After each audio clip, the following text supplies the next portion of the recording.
There are moments in life when everything feels ready. You're focused. You're determined. You've read the books, done the inner work, aligned your vision boards, meditated yourself into a corner, and still nothing moves. Not a whisper from the universe. Not a flicker of response from reality. What if there's a reason for that silence? What if the universe doesn't care what you say you want, until it sees the blood in your teeth?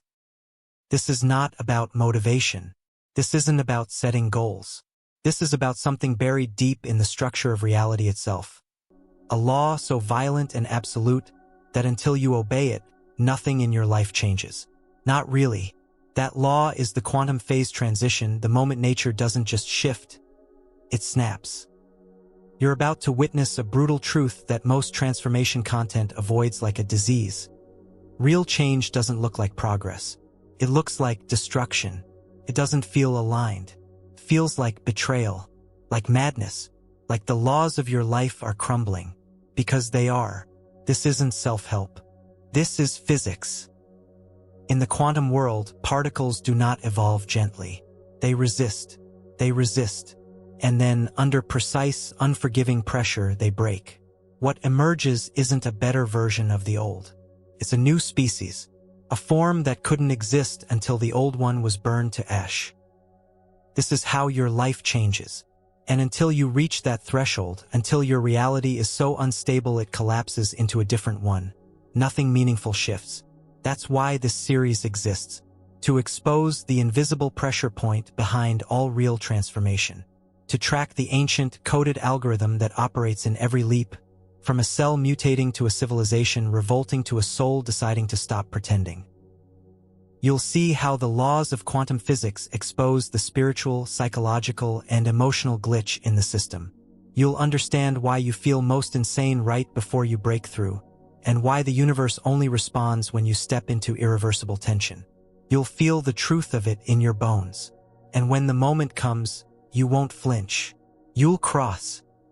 But first, let's ask the question no one wants to face at the starting line. You had the vision, the will, the drive, and yet everything collapsed at the very start. Could it be that the universe demands a ritual of destruction before it allows evolution? You were ready. You were clear. Maybe you even felt certain. The timing was right. The signs were there.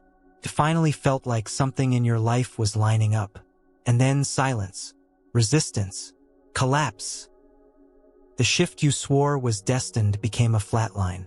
This isn't bad luck. It's not sabotage. It's not the wrong strategy. It's a threshold. And almost everyone fails here because they don't recognize what the threshold feels like. It doesn't feel like a green light. It doesn't feel like wind in your sails. It feels like loss. You're not failing to change. You're being weighed.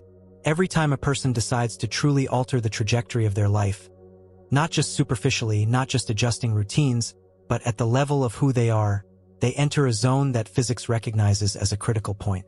This is when the entire structure of the system, be it a particle, an ecosystem, or a human identity, begins to resist change at a maximum intensity. That resistance isn't a problem. It's the gate. In quantum systems, the moment before a phase transition is defined by maximum instability. Everything shakes. Every tiny fluctuation is amplified. Noise overwhelms signal. Systems stall. Feedback loops collapse. And if you're in the middle of a life transformation, that's exactly what it feels like. Not confirmation, not clarity. It feels like betrayal, like you misunderstood everything, like you were a fool to even try. And it's at that moment, right at the beginning, that most people retreat. They interpret the signal of the gate as a sign they're not meant to walk through it. They think the instability is rejection. But physics says otherwise. Physics says instability is the final stage of the old system fighting for survival. You were never meant to feel ready. You were meant to feel shaken. The transformation hasn't failed. It's just begun. And the resistance is a test, but not in the way you think. This isn't a cosmic judge asking, do you want it badly enough? This is a structural threshold assessing. Can the current configuration survive the leap? Most can't. Most weren't built for it. The old version of you, your habits, your logic, your worldview wasn't designed to pass through this gate.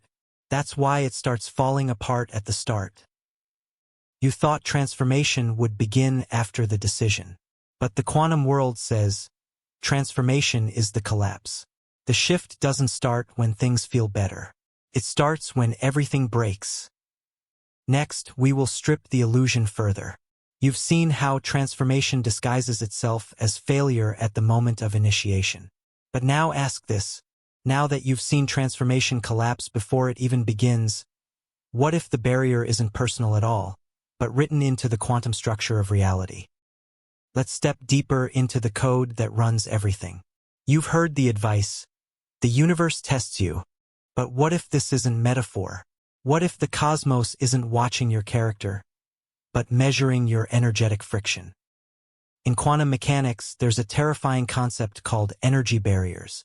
A particle doesn't simply roll into a new state of being because it's ready. It requires a precise, often violent input of energy to force the change. Until that point, the system remains locked. No matter how logical, how beneficial, how obvious the new state might be, nothing moves. This law applies across all scales of reality. From atomic particles to global systems to your life. Every meaningful transformation requires activation energy, a spike, a surge, a sacrifice. Without it, even the most necessary shift is impossible. Not because it's wrong, because it's forbidden by the current structure of things. This isn't about positive thinking. This is about the brutal mechanics of change. And here's the glitch most never realize. The energy required to change your life doesn't come from the new version of you. It comes from the old one, from the fuel of your own discontent, pressure, grief, frustration. The system must burn itself. Only then does the shift begin. This is why the start of transformation often feels like you're being stripped down. Because you are. Not by punishment, but by requirement.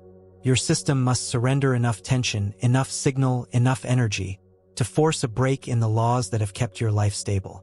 And until that tension peaks, the shift is locked. The universe isn't interested in your hopes. It responds to pressure, not emotional pressure, energetic. That's why it ignores you when you say, I'm ready, and only responds when you show it a level of instability so raw, it forces the system to pick a side. That's when the gate opens. And the terrifying part? Once it opens, it doesn't close again. You don't get to half leap. You don't get to look back. You either destabilize enough to flip the system, or you stay locked inside the old one. Still wanting, still wishing, while time eats away at you. Next, we will bring this into sharper clarity. You've seen how the gate demands pressure. But the real question now emerges. Why do particles, the very building blocks of reality, refuse to change until everything around them breaks? And if that's true in physics, what does that say about you? Now that you've seen transformation collapse before it even begins, what if the barrier isn't personal at all, but written into the quantum structure of reality? When everything in your life starts resisting you at once, it's easy to take it personally. But what if you were never meant to win by force? What if the system was designed to only yield when you submit to its underlying structure, not through surrender, but through alignment with an ancient coded threshold? This isn't philosophy. It's the silent backbone of quantum behavior. In the subatomic world, particles don't just change. They don't gradually transform. They stay locked in place, orbiting, vibrating, existing under strict constraints, until one moment, a specific temperature is hit, or a precise pressure is applied. And in that microsecond, the system snaps. A quantum phase transition occurs, and everything becomes something else. A state of matter, a type of symmetry, an identity, and the laws that govern the system just moments ago become irrelevant. It's not magic. It's not random. It's commitment. That threshold, the one where change finally occurs, doesn't care about your willpower. It doesn't respond to your dreams. It doesn't even flinch at how hard you've tried. Because trying doesn't break systems.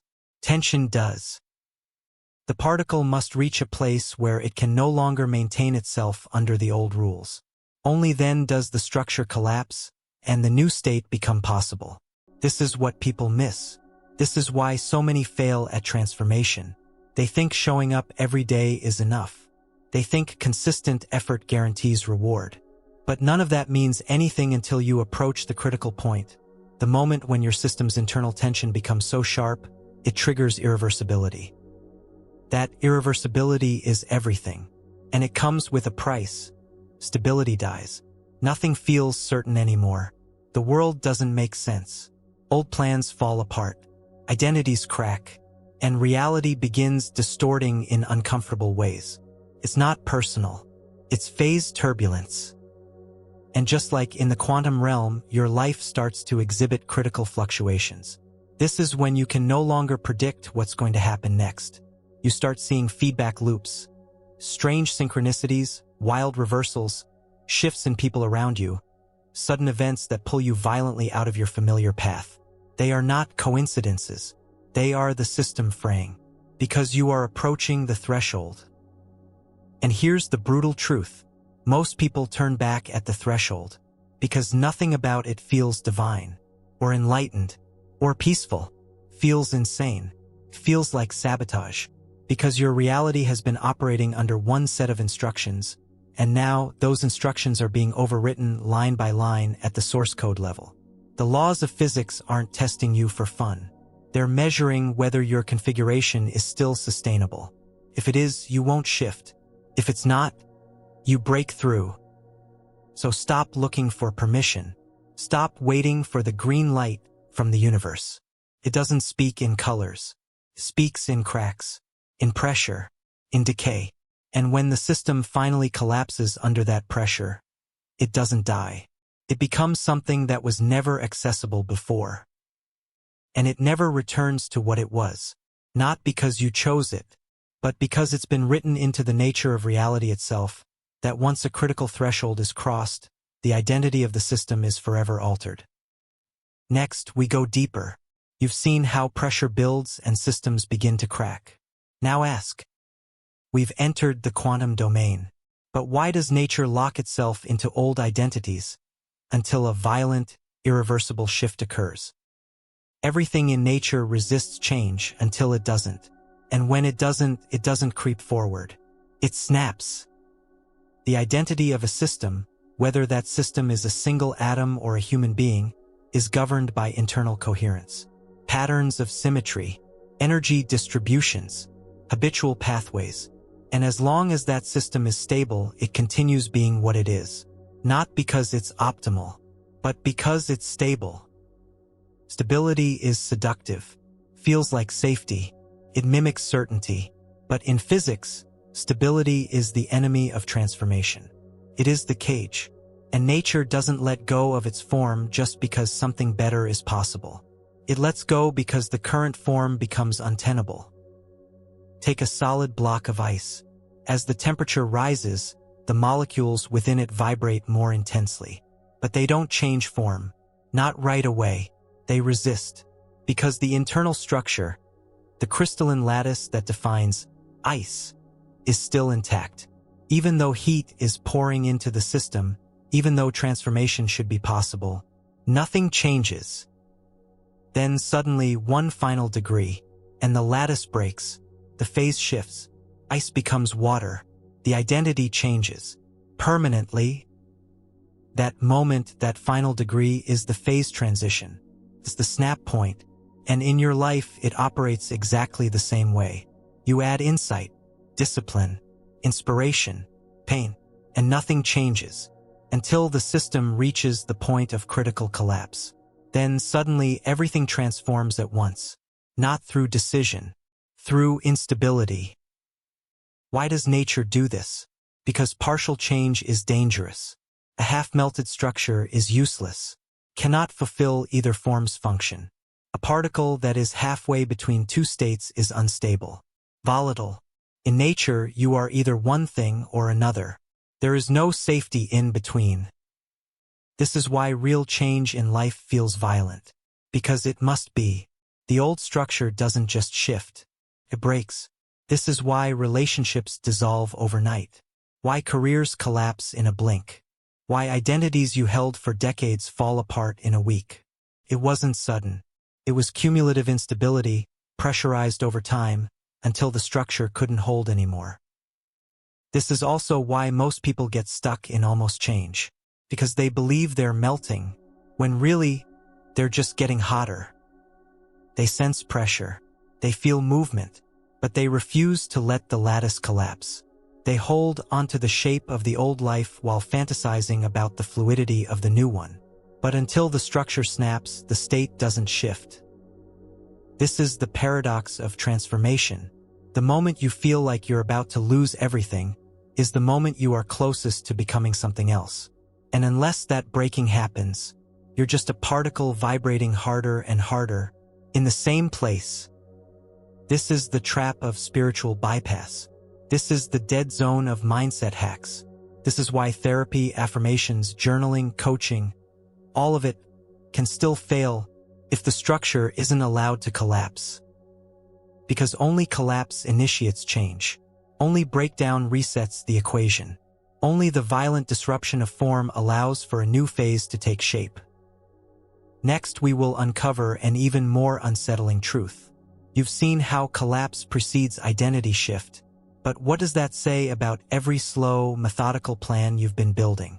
Are you wasting time on gradual? Because now the question becomes, why does nothing, truly nothing, change until the entire system breaks all at once? You've seen how particles resist until a collapse. Now ask, why does every true transformation explode into existence with no warning, as if everything waited for the final second to detonate?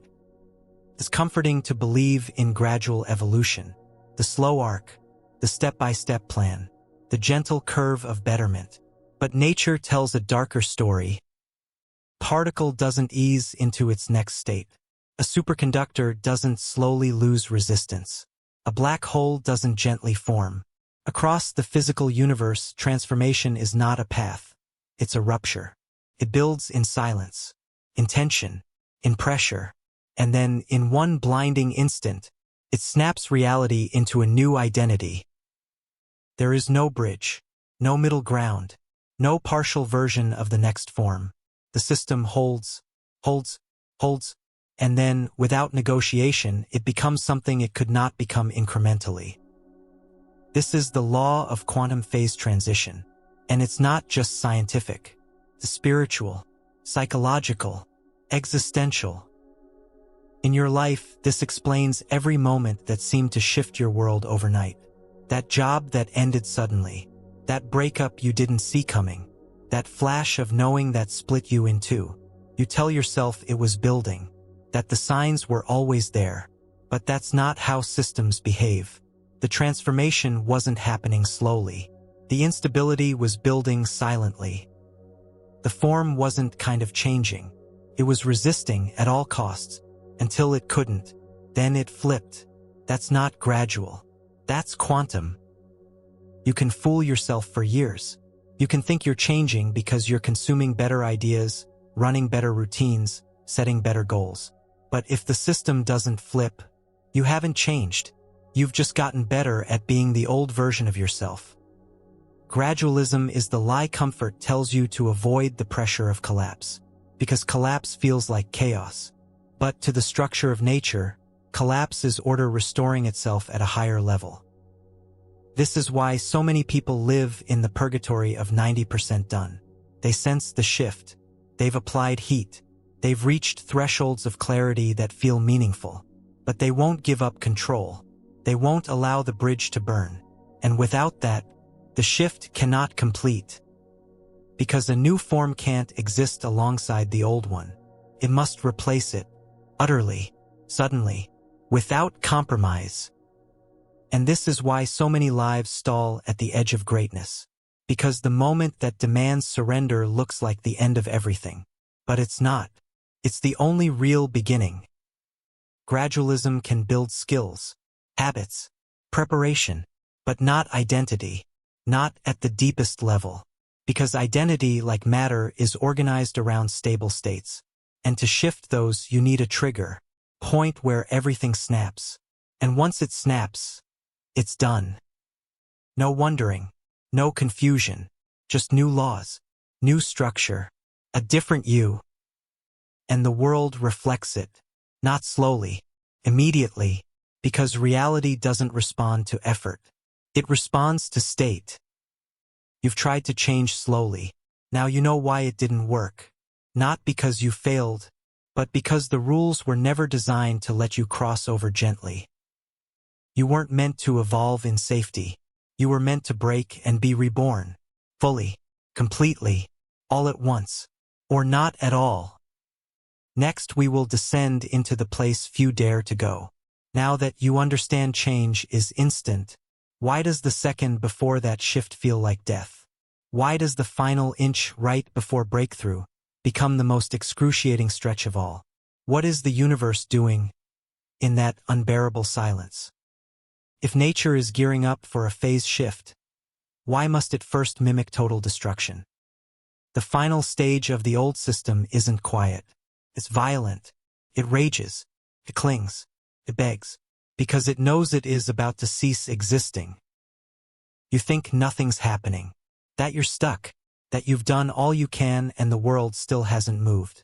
But in reality, you are entering the singularity of collapse. The laws you've lived under are cracking. And what you're feeling isn't failure. It's the end of everything familiar. In quantum transitions, this final stage is marked by something called critical opalescence. The system begins oscillating wildly.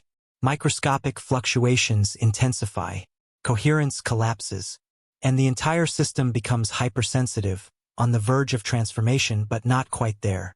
That's what your pain is. It's not chaos. It's signal. Your nervous system knows the shift is coming, so it screams. It floods you with doubt, rage, grief, paralysis, because it's trying to hold the shape of the current identity one last time. It throws everything it has at you, every fear, every trauma, every memory, because this is the death rattle. And most people interpret this moment as a sign to quit. They think, if it were meant to happen, it wouldn't feel this bad. But that's the great trap. That pain is the final contraction before rebirth. Think of the moment before a dam breaks. Water pressure surges. Structures groan. Everything shakes. From the outside, it looks catastrophic. From the inside, it's the necessary violence of release. This is why the final hour before transformation often feels unbearable. Not because you're failing, but because you're about to cross a non-returnable boundary. And your entire being knows it. There's a reason your thoughts get darker, why your body tightens, why your emotions implode. Because your old self is trying to survive what comes next. But it won't, can't. Because what comes next is not compatible with what you've been. And the system knows this, so it delays, resists, stalls, fights, because on the other side of this pain is unrecognizability, not just a better version of you, a different one. And here's the paradox. The more pain you feel at this stage, the closer you are to the break. Because the system doesn't waste effort on resistance unless it feels its own death approaching. That pain is proof. It's evidence. It's the cosmic contraction before the birth of a new architecture. So when it feels like you're being crushed, when your thoughts spiral into panic, when your body shuts down, your heart breaks, your mind fractures, don't ask why it hurts. Ask what's trying to hold on that shouldn't survive the next form. Because that's the only thing left. The shell, the casing, the skin you're meant to shed. Next, we will decode something even more confronting. Now that you know pain is a precursor to shift, ask this: if everything feels peaceful right now, are you anywhere near the threshold? Or are you still standing at a distance, afraid to enter the storm? We just witnessed quantum agony before transformation. So what does your ease right now actually mean? You're calm. You're steady. Nothing's shaking. And yet, you're telling yourself you're changing. But in nature, stability is not progress. It's proof that you're still locked inside the old configuration. The most dangerous illusion in personal evolution is peace that has not been earned. That false sense of, I'm on the right track, just because nothing's falling apart. Because we've been taught that peace is a signal of alignment. But alignment only comes after the rupture, not before. In the physical world, a phase transition from solid to liquid or one quantum state to another requires heat, friction, instability. There is no state change in comfort. There is only the reinforcement of the current state. So when your life feels balanced, ask, what's being preserved? What system is being kept intact? What structure still serves the current identity, but prevents the next? Because if you are still managing your transformation, still optimizing it, scheduling it, harmonizing it, you are not transforming. You're maintaining. The threshold, by definition, is not comfortable. It is pressure. It is disorder. It is chemical tension surging to the edge of collapse. That's what creates the new physics. And until your internal configuration is buckling under that pressure, you are not changing. You are decorating the prison. So comfort, in the midst of change, is not your friend. It is the soft whisper of the current version of you, lulling you back to sleep, telling you, there's still time. You don't have to break today. You can ease your way across. But there is no ease at the edge of identity. Only rupture. Now that you've seen the pain, now that you've understood why it spikes right before the shift, understand this. If you feel good right now, you're far from the gate, because transformation doesn't arrive politely, kicks in the door, and if the door's still standing, you haven't heard it yet. Comfort is not an achievement. It is a warning. It is the gravitational pull of the old world. It is the system stabilizing itself because it senses no threat, because the current laws of your life still apply, because nothing irreversible has begun. Do not mistake your flow for forward motion. Do not assume that inner peace means momentum, because in phase transitions, real ones, you can't feel peace. You feel fear. You feel grief. You feel resistance from every corner of your identity. And then you feel nothing, because the identity dies, and the new one hasn't formed yet. That liminal state, that void, is the only real signal you're on the path. So if you're comfortable, step back, because you are standing at a distance from the edge. You haven't approached the furnace, and the furnace is where reality reshapes itself. Next, we will explore that edge in its most brutal clarity.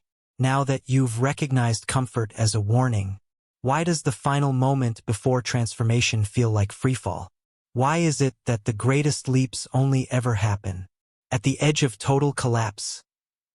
If collapse is nature's prep for reordering, why does the final inch feel like a void? Everything starts falling apart. Your strategy crumbles. Your belief system unravels. The people you relied on vanish. And you, suspended in this disorienting breakdown, still believe something is going wrong. But collapse is not the failure of the plan. Collapse is the plan.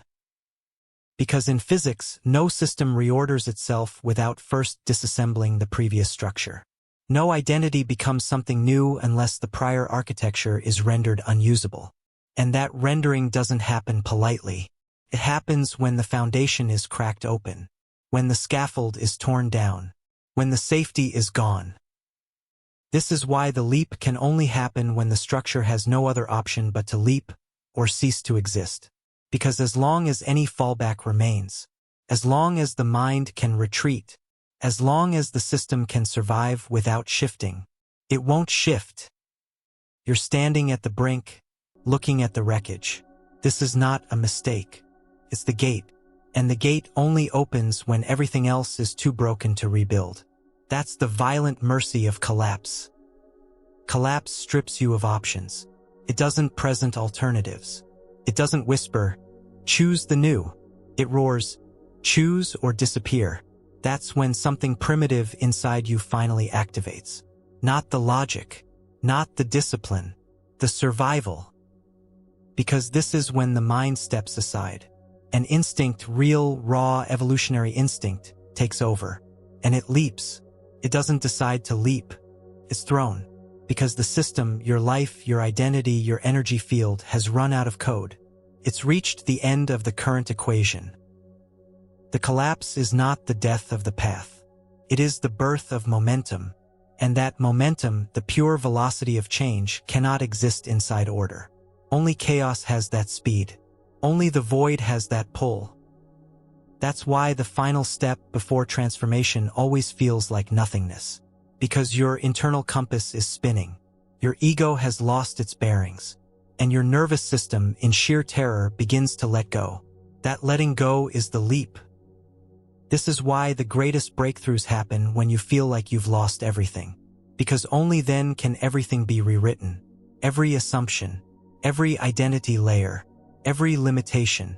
When there's nothing left to protect, nothing left to optimize, nothing left to cling to, you jump. And the moment your feet leave the crumbling ground behind you, you begin to fall toward the new physics. That's when reality catches you. Not before. Only after. So stop trying to leap from stability. Stop waiting for the perfect conditions. They'll never come, because the laws of radical transformation only activate at the edge, at the brink, in the free fall. Next, we'll confront the real sacrifice required to reach that edge. You've seen the fall. Now we face what must be left behind for the system to stop reverting to what it was. The particle must forget what it was. Can you? The moment is here. Collapse is no longer coming. It has arrived. The system has failed. The structure has given out beneath your feet. And now, standing inside the smoke of what once defined you, there is a temptation, a deadly one, to rebuild what was, to salvage some part of the blueprint that once made you feel safe, competent, clear. But you can't rebuild from the old plans, because the old plans were written in a language that no longer exists in this reality. This is the part of transformation that feels like spiritual amnesia. You're surrounded by the wreckage of your past self, and you're grasping at the architecture, hoping some peace still holds, some belief, some routine, some identity that you can lift from the ruins and carry into what's next. But in the quantum world, when a phase transition occurs, the system does not keep fragments of the prior state. It becomes something wholly new. The memory is erased, not as a mistake, but as a requirement. Nature doesn't allow partial identities. A particle can't be halfway between one spin state and another. An atom doesn't get to be 70% ice and 30% water. The new form does not share a throne. It demands full sovereignty. This is why the transformation doesn't activate until you release not just the habits, but the narrative, the meaning you assigned to the old world, the roles you accepted, the illusions you loved, the definitions that kept you oriented inside an expired map. And here is the uncomfortable truth. Letting go of the blueprint means accepting that none of it was ever real. Not the order you worked so hard to impose. Not the version of you that made it all make sense. Not the logic you clung to when reality got confusing. You weren't building a life. You were simulating safety. And now, at the threshold of true change, that simulation collapses. Because the system doesn't need a better version of what was. It needs the space to assemble something else. But that space can't be negotiated for. Can't be partially cleared. Can't be managed. It must be claimed in full. And the only way to do that is to incinerate the old blueprint. Burn the plans. Burn the story. Burn the identity that told you who you were supposed to be, why you mattered, how the world worked. Because it was never reality. It was infrastructure for delay. And now, delay is no longer an option. This is why many people hover near the threshold but never cross. They're waiting for permission to keep what they used to be, while becoming what they're meant to be. They want transformation without loss. But loss is not an accident of change. It's the price. Abandonment is sacred here. You are not just letting go. You are declaring, "This no longer belongs to me. I release my grip. I release the story. I release the self I swore was real." And in that moment, something shifts. Not because you deserve it. Not because you worked for it. but because the system is finally clear enough to support a new configuration. The blueprint dissolves, and in its absence, the raw material of what's next begins to respond. It was waiting for this, not for clarity, not for certainty, for emptiness, because only emptiness has the structural space for evolution. Next, we explore the violent retaliation of a system that knows it's about to die. You've released the blueprint, but the system isn't done. There's one last surge of resistance, a final storm before the rewrite begins. Now that we've erased the past, why does the system fight back harder than ever right before giving way? There's a phenomenon observed in every dynamic system approaching irreversible change.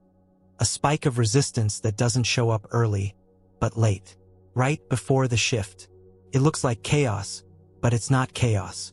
It's the immune response of a dying identity. This is the part most people misread. They think because they've let go of the past, because the blueprint is burned, because the collapse has occurred, that the worst is over. But it isn't. The most ferocious resistance doesn't come from the structure itself. It comes from the survival mechanisms inside it. And those don't want to evolve. They want to survive. You are not just a mind trying to change. You are a bioelectrical system, a behavioral matrix, a nervous architecture. And those systems don't care about transformation. They care about predictability. And when predictability dies, they react like any system does when it senses extinction. They fight. They sabotage. They attack. This is why people experience their most destructive behaviors, not when they're stagnant but right before they shift. The relapse, the betrayal, the burn-it-all-down impulse. This is not weakness. It's the last gasp of the old identity trying to reassert dominance. In nature, this is referred to as critical slowing down, when a system begins to lag in its response time to stimuli as it nears a phase shift. It becomes hypersensitive, hyperreactive, unstable. It starts generating resistance in every direction, because the system is teetering on the edge of becoming something new. And that slowing down can feel like life itself is conspiring against your evolution. But it's not conspiring. It's recalibrating. What you're feeling is not failure. It's friction between what you were and what you're becoming. And in that friction, your oldest patterns rise from the ashes, screaming for attention, craving one last stage to perform. They wear every mask you've ever worn: self-doubt, addiction, rage, imposter syndrome, numbness. And they don't come back because they're strong. They come back because they're dying. And dying things thrash. They make noise. They make threats. But they are not real anymore. They are data fragments in a collapsing codebase. And the only power they have is the power you grant them. This is why the final moment before the shift demands total presence. Because presence is the only field strong enough to withstand the death throes of a false self. It is the energetic container that refuses to bargain with noise. It does not flinch when the system screams. It listens, and it waits, and it watches the resistance burn out on its own. That's the key. You do not fight resistance at this stage. You endure it. You don't resist resistance. You let it collapse under the weight of its own exhaustion. Because it always does. It has to, because the structure that once supported it is already gone. It just hasn't realized it yet. You're already shifting. The old self is just late to the funeral. Next, we uncover the root beneath all resistance. You've seen the system fight. Now we'll expose what it's really protecting, and why transformation only completes when you let go of the ghost you've been clinging to. You've felt resistance grow. But what if it's not them or life? What if it's you, clinging to the ghost? You're surrounded by disruption. The structure has failed. The familiar loops have collapsed. You've burned the plans, faced the resistance, endured the void. And yet, something still holds you back. Not because the path is blocked, but because you're still standing at the threshold, gripping the edges of a self that no longer exists. Identity isn't just a story. It's a survival strategy, a shape that helped you orient in the chaos, a signal pattern that kept the world predictable. told you who you were, what you could want, what was safe to feel. But now, in the heat of real transformation, that shape is the only thing left anchoring you to the past. And the truth is, it's not being taken from you. You're refusing to let it go. Because what's more terrifying than collapse is not knowing what shape comes next. When the identity dissolves, there's nothing to hold on to. No familiar edges. No definable I. And the psyche, desperate for control, clings tighter. You begin replaying old patterns, revisiting old desires, reactivating fears you thought you'd burned. You convince yourself it's regression, but it isn't. It's the echo of a system trying to reassemble itself. And unless you stop feeding it, it will succeed. This is where most transformations fail, not because the person wasn't ready, but because they refused to vanish. They wanted to keep some version of themselves alive, even as they demanded a new world. But the new world has no room for the ghost. It can't accommodate both the old map and the new terrain. One has to die. This is why no amount of effort will complete your evolution. Only surrender can. Not surrender to fate, not to failure, but to the emptiness between identities. The hollow space where you are no longer who you were, and not yet who you will be. It's not purgatory, it's gestation. And the longer you cling to the previous self, the longer the birth is delayed. So the question isn't, how do I become the next version of me? The real question is, what part of me is still protecting the last one? What habit? What attachment? What grudge? What performance? Because as long as any of it lives inside you, the new state cannot crystallize. You are trying to shift reality while carrying the weight of an identity that doesn't belong here.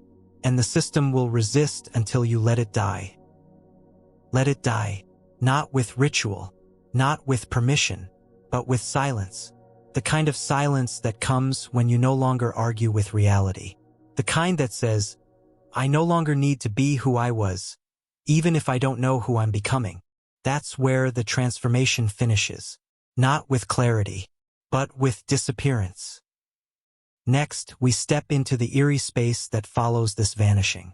Now that the identity is gone, why is it that the most significant moment of all, the point of no return, is always invisible until it's far behind you? We're nearing something irreversible. But why can't you see it coming?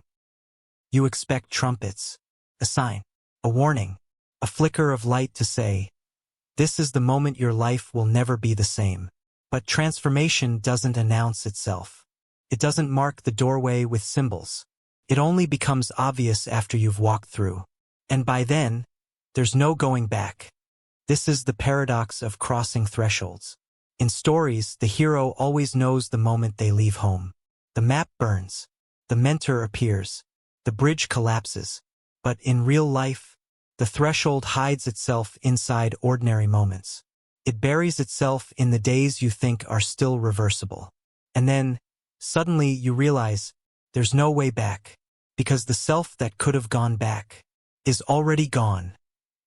This is how phase transitions work in quantum systems. The system seems stable, then fluctuations rise. Then they fall, and then quiet. No violence, no visible rupture, but the structure has changed. The energy state has altered, and nothing will respond the same way again. It's not theatrical, it's final, but the finality only reveals itself in hindsight. You try to return to old comforts, and they don't work. You reach out for old roles, and they collapse.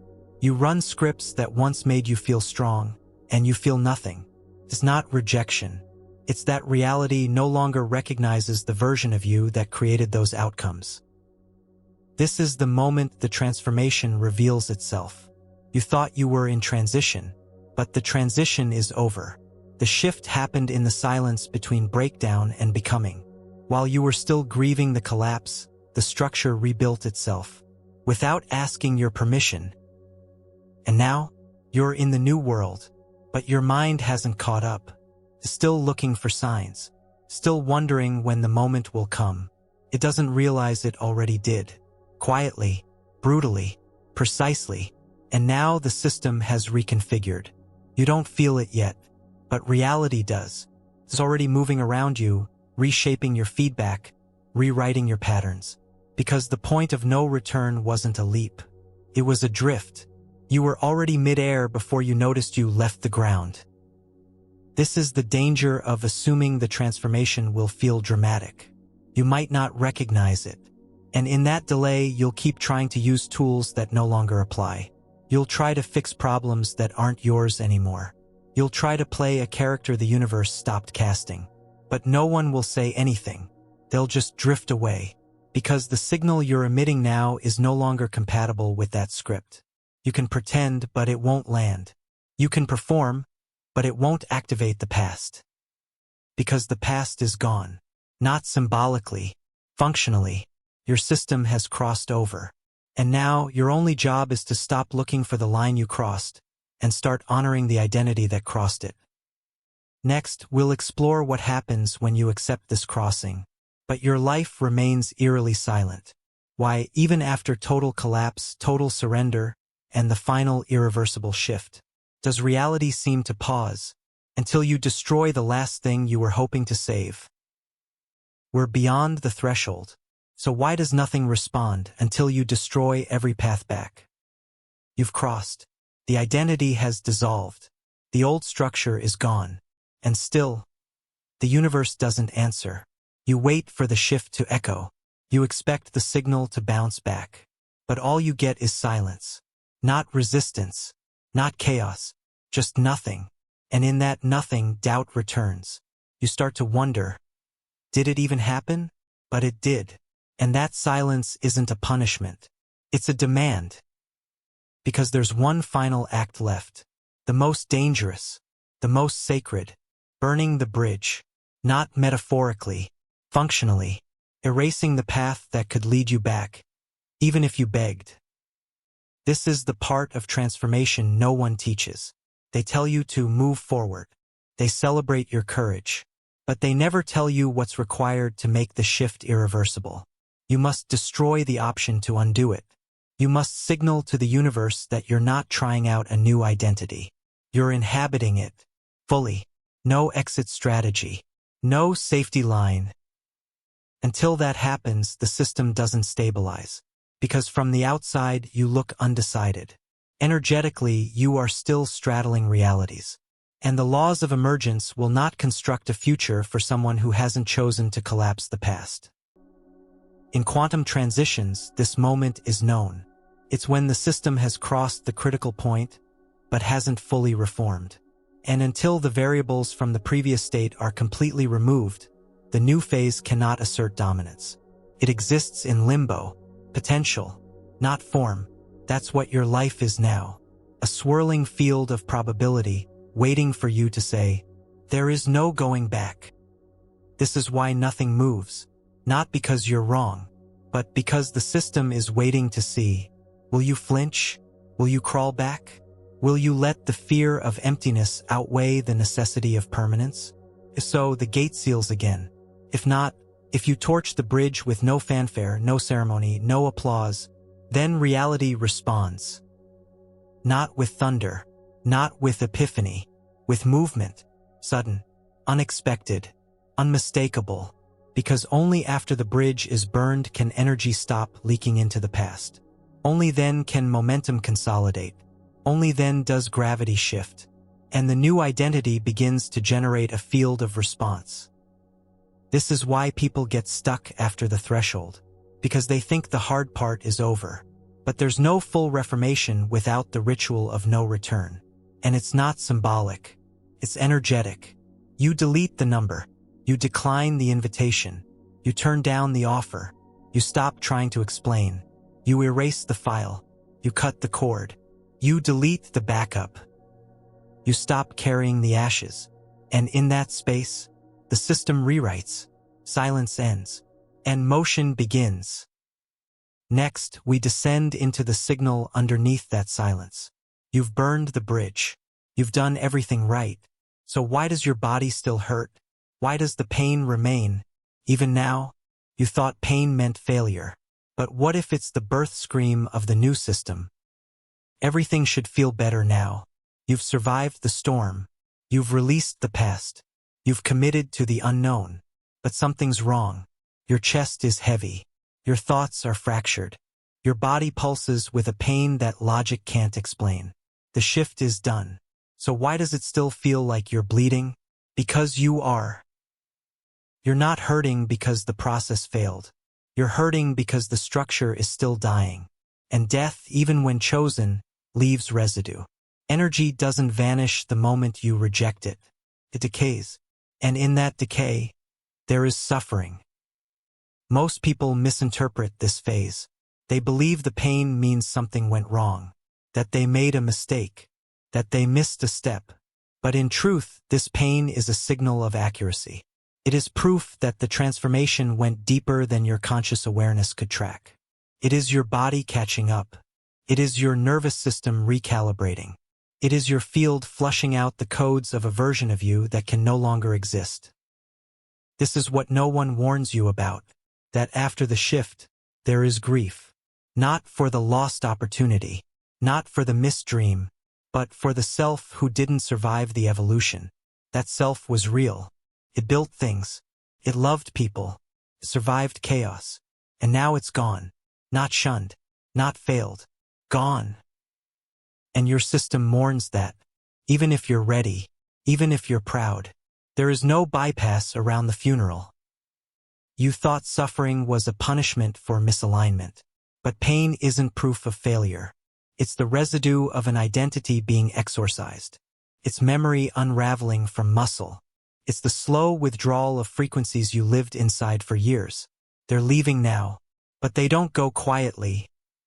Your chest aches because the architecture that once held you is no longer there, and your system is scanning for it, failing to find it, and grieving that failure, because it meant safety, even if it was toxic, even if it was broken. It was yours, and now it's not. Let the pain exist. Let the suffering scream. Do not mistake it for regression. It is release. It is the static left behind by a transmission you'll never receive again. This is what happens when the shift is real. The suffering is the final proof. The echo, the aftermath of a life that no longer fits into your skin. Next, we enter the aftermath of aftermath. The place where all structure has fallen. The pain has moved through, but nothing has yet replaced it. Why is it that after the system dies, only then do we discover chaos must come before order can be reestablished? We've watched the old break down, but why does chaos precede the new order every time? It should be over by now. You've let go. You've crossed the line. You've endured the pain, grieved the loss, stood still in the storm. And yet, things are still shaking, still cracking, still refusing to align. This isn't transformation fatigue. This is the law of entropy demanding full payment. Because no system stabilizes until it first disintegrates completely. Partial collapse isn't enough. Half destruction only guarantees half rebirth.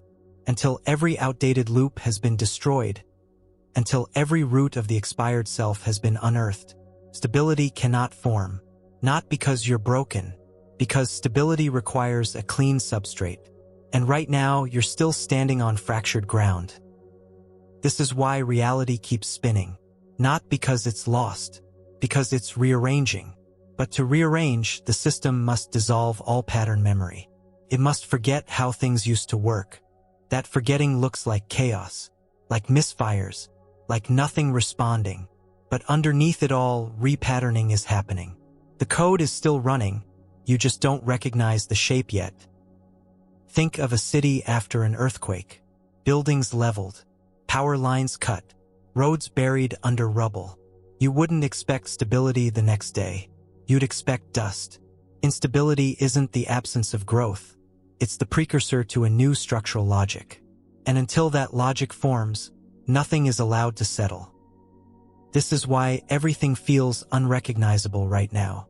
Not because you made a mistake, because the system is rejecting any attempt to reinstall old programs, including your desire for normal, including your expectations of what healing should look like, including your fantasy of what the new phase would feel like. It doesn't feel clean. It feels raw, unmarked, unwritten. And that's what makes it sacred. Because stabilization doesn't come from the top down. It emerges from the ashes up. When every possible remnant of the old symmetry is gone, that's when coherence begins. You're still disintegrating. And that's the good news. Because that means the pressure is still working. That means the system hasn't decided to rebuild based on old blueprints. That means the next structure is still possible. Still pure. It's hard to wait in the rubble, to feel like nothing is holding. But don't rush the reassembly. Stabilizing too early is how you recreate the past. Let the fracture widen. Let the dust settle. Let the system fall all the way down. Because what rises from full collapse is the only version of you that can hold the new shape. The others weren't strong enough, or wild enough, or empty enough. This one will be. Next, we move into the eerie calm that follows this disintegration. The silence returns, but this time not as absence, but as peace. But before you call it clarity, ask, is this really peace? Or is it just the nervous system finally submitting to a world it no longer understands?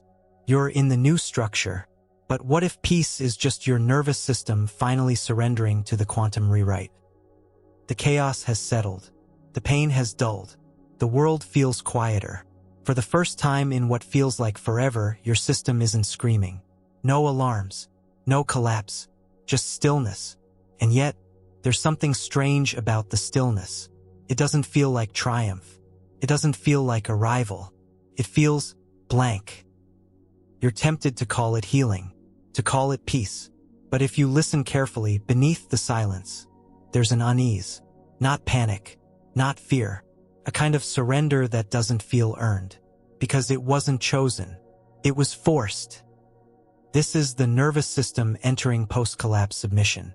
Not as a failure, as a response. To prolonged instability. To extended chaos. To a system that fought for too long and finally gave out. And now, it's quiet. But not because everything's okay. Because the system has accepted that it cannot control what comes next. This is why the calm after transformation can feel disorienting. Because it's not clarity. It's nervous system shutdown. A biological white flag. An energetic pause. You're not out of the storm. You're just no longer resisting it. And that feels like stability. But it's not. It's recalibration. A recalibration that needs to happen. Because now, without the pressure, your inner architecture can begin to rewire itself. But here's the danger.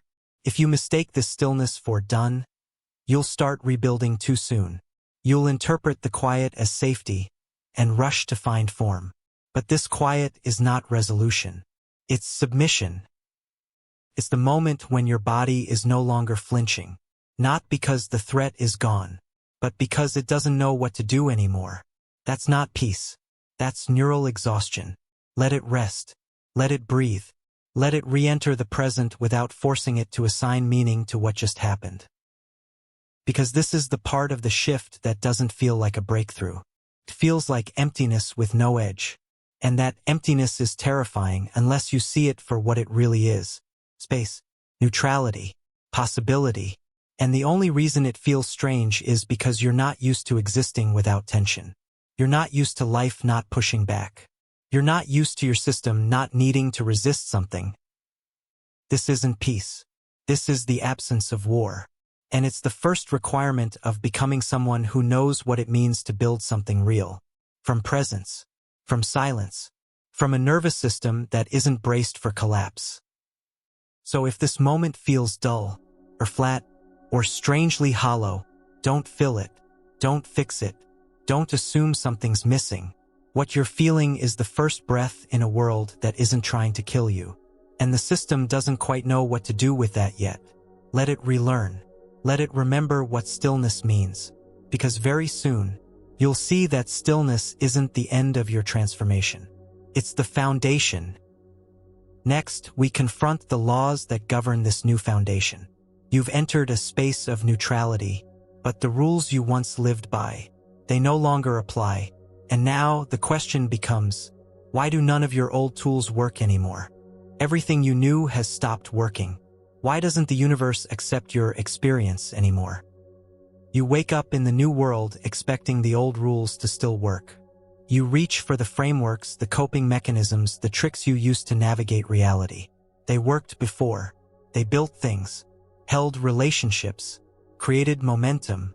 But now, nothing. They collapse in your hands like ash.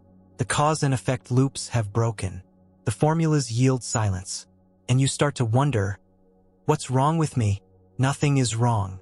The world just doesn't accept outdated code. When a quantum phase shift occurs, the previous energy configuration becomes irrelevant. It's not wrong. It's obsolete. Just like you can't load a new operating system using commands from the old one, you can't access your next life with tools forged for your previous version. But your mind doesn't believe that. Tries anyway. It runs every routine. It loops every behavior. Quotes every truth you once used as gospel. And none of it lands. Because the universe isn't broken. It's simply no longer responding to a self that no longer exists. This is the glitch few understand. After change, we don't enter a better version of the same game. We enter a different dimension of it. The logic shifts. The rewards shift. The emotional currency shifts. But your psyche keeps reaching backward, hoping to recreate the comfort of knowing how to win. So it tries harder, doubles down, starts hacking at the structure with whatever emotional tools remain. Nothing clicks, and panic returns. You begin to interpret the silence as punishment, as if you did something wrong by growing, as if your expansion triggered abandonment. But it's not abandonment. It's recalibration. The universe isn't ghosting you. It's waiting for you to stop speaking an extinct language. Because every move you make from your past identity emits static. And the new world doesn't respond to static. It responds to signal. Signal can only be emitted by the version of you that belongs to this new landscape. But you don't know who that is yet. So there's a gap, period where everything is quiet. No doors open. No echoes return. Not because you're failing, but because you're not aligned with the frequency that opens this reality. It's like walking into a new country and shouting in a language no one speaks. They don't hate you. They just don't understand. That's why all the self-help mantras, leadership principles, high-performance hacks, and emotional processing tools feel lifeless now. They weren't wrong. They were context-bound. They were exactly what you needed in the old dimension. But now you're standing in a higher atmosphere. The air is thinner. The gravity is different. The elements are new. If you don't change your form, you suffocate. And that suffocation feels like depression, like fatigue, like numbness. You think you're backsliding, but you're not. You're simply refusing to let go of the mechanics of a reality that no longer exists. You're trying to walk through fire using logic made of ice. And when it melts, you call it loss. But it's not loss. It's purification. The rules didn't betray you. They graduated you. But graduation is brutal when you're addicted to the familiarity of old mastery. It's painful to be a beginner again, especially when you were once exceptional at surviving inside a broken version of yourself. That excellence gave you control, status, confidence. Now you're naked, unskilled, unknown. But that's the requirement. You can't bring the old tactics here. This is a new ecosystem, and it's intelligent enough to reject anything that doesn't belong. That's what all this silence is. A filtration process. It's checking. Are you really ready to be here? Or are you trying to pretend this is just a better version of where you came from? Nothing works because you're not supposed to make it work. You're supposed to listen, to recalibrate your movements, to discard every strategy that smells like fear control, validation seeking, or reputation preservation. Those things don't move energy anymore. They just create noise. And this reality doesn't reward noise. It rewards resonance. Resonance is built through stillness, not performance, through truth, not repetition. And the rules here, they're alive. They're evolving. They demand presence. They won't let you predict them, because if you could, you'd just start building from fear again. You'd try to game the system, and that's not allowed anymore. So yes, everything that used to work is now useless. Not because you're unworthy, but because this version of reality has no use for what was forged in survival. And until you stop trying to reinstall the old logic, nothing will move. That's the paradox. You must stop trying to move it and let it remake you. It hurts to unlearn what kept you alive, but staying loyal to it now is the real death. Because the longer you hold on to dead tools, the longer you starve in a world that's asking you to build something different. Something real, something clean, something that doesn't rely on manipulation, micromanagement, or performance.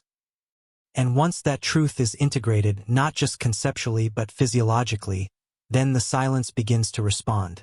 Slowly, softly, but with unmistakable new logic. Like a whisper through static. The moment your movements become authentic to this new field, the new field moves back. Next, we explore why this new field takes its time.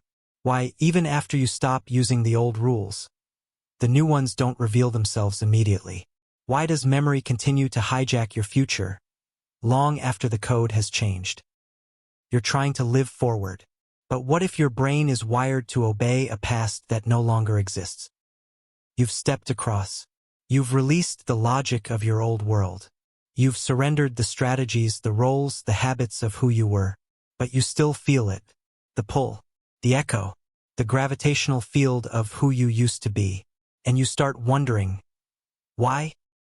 Why does the old world still have power? Why does the dead code still call your name? Because memory is not passive. It's not a storybook you keep on the shelf.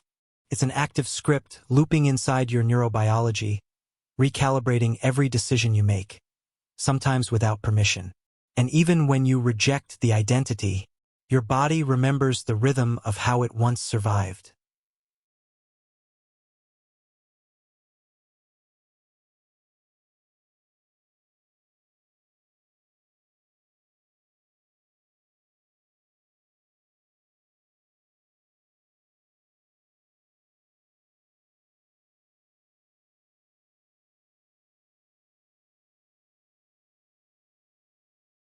This is what no one explains.